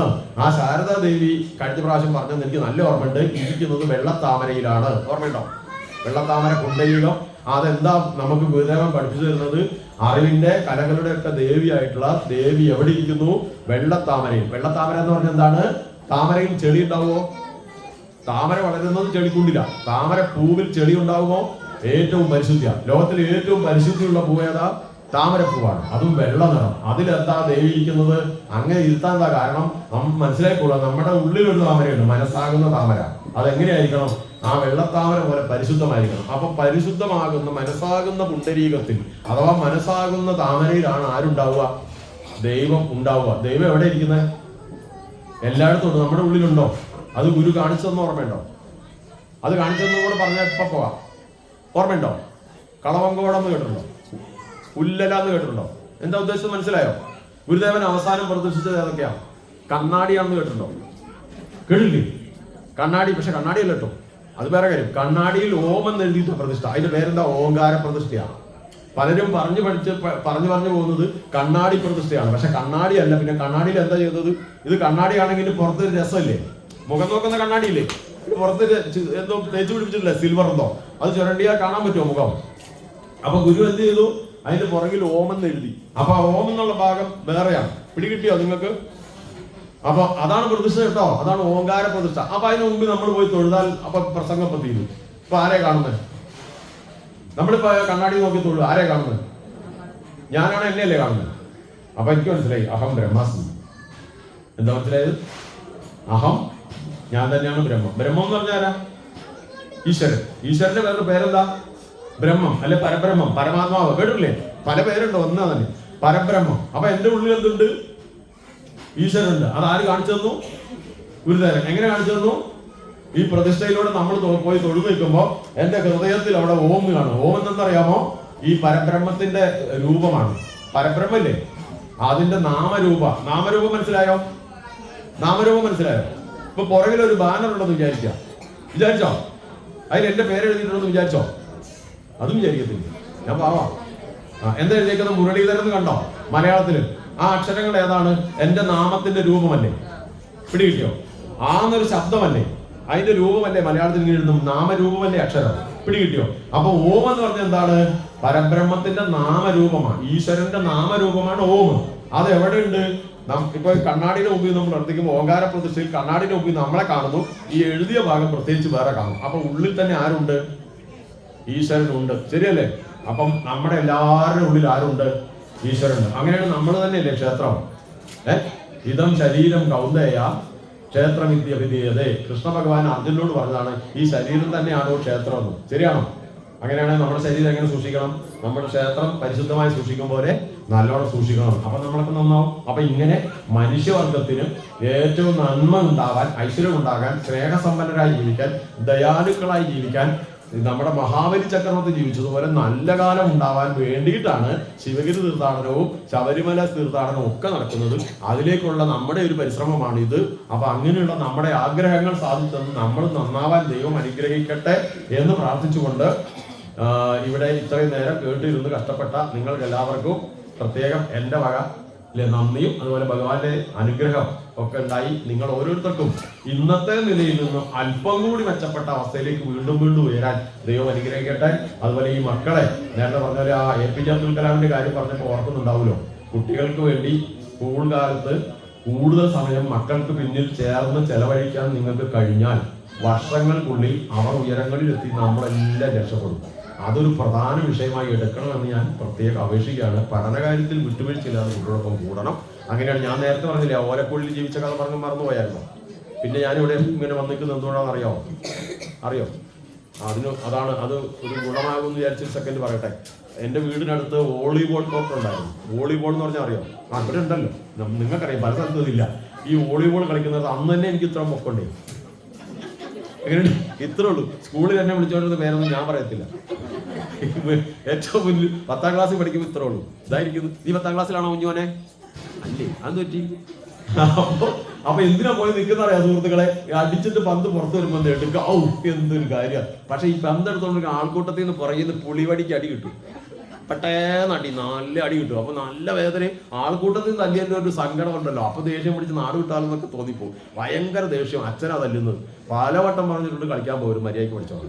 പിന്നെ അടുത്ത കടയിൽ ഈ നാടൻ ചാരായം ഒക്കെ കൊടുത്തിട്ട് ചീട്ട് കളിക്കാൻ വട്ടത്തിരുന്ന് കളിക്കുക. എല്ലാവരും കളിക്കും. തോക്കുന്നവർ ജയിക്കുന്നവർക്ക് ചാരായം വാങ്ങിച്ചു കൊടുത്തിട്ട് താറാവട്ട പൊടിക്കുന്നത്.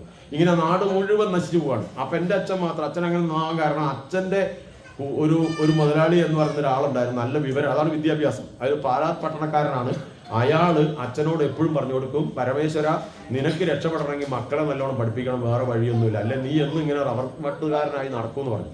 അത് മനസ്സിലാക്കാനുള്ള വിവരം അച്ഛന് കിട്ടി. അതുകൊണ്ട് എന്നും ശ്രദ്ധിക്കും, പോയ അടി കിട്ടും. അപ്പൊ ആദ്യം അടി കിട്ടിയപ്പോ സങ്കടവും ദേഷ്യം ആരോടായിരുന്നു? അച്ഛനോട്. പക്ഷെ എന്ത് പറ്റി? ഇങ്ങനെ സ്ഥിരമായി നിർദ്ദയം വഴക്ക് പറയുകയും തല്ലുകയും കളിക്കാൻ അധികം വിടാതിരുന്നുകൊണ്ട് എന്താ സംഭവിച്ചത്? 5 പേരാണ് ഞങ്ങൾ. കൊങ്ങച്ചൻ പറയാൻ തോന്നുന്നു, എനിക്ക് പേടിയാവും. അതല്ലട്ടോ, അതില് തമ്പലമണ്ണി താമസിക്കുന്ന അനുജനൊഴികെ ആണുങ്ങളും ഞങ്ങൾക്ക് 3 പേർക്കും പെങ്ങൾക്കും ജോലി കിട്ടി. അപ്പൊ ഞങ്ങൾക്കൊക്കെ നല്ല വീടൊക്കെ വെച്ച് മാറാൻ കഴിഞ്ഞത് അച്ഛൻ അതുപോലെ നോക്കിയിട്ടല്ലേ? സമ്മതിച്ചോ നിങ്ങൾ? അല്ലെ? അങ്ങനെ നോക്കാനും തല്ലാനും ഒക്കെ ഒരു അച്ഛനുണ്ടായത് കൊണ്ടല്ലേ അങ്ങനെ സംഭവിച്ചത്. അങ്ങനെയാണ് ഒറ്റ ചോദ്യം.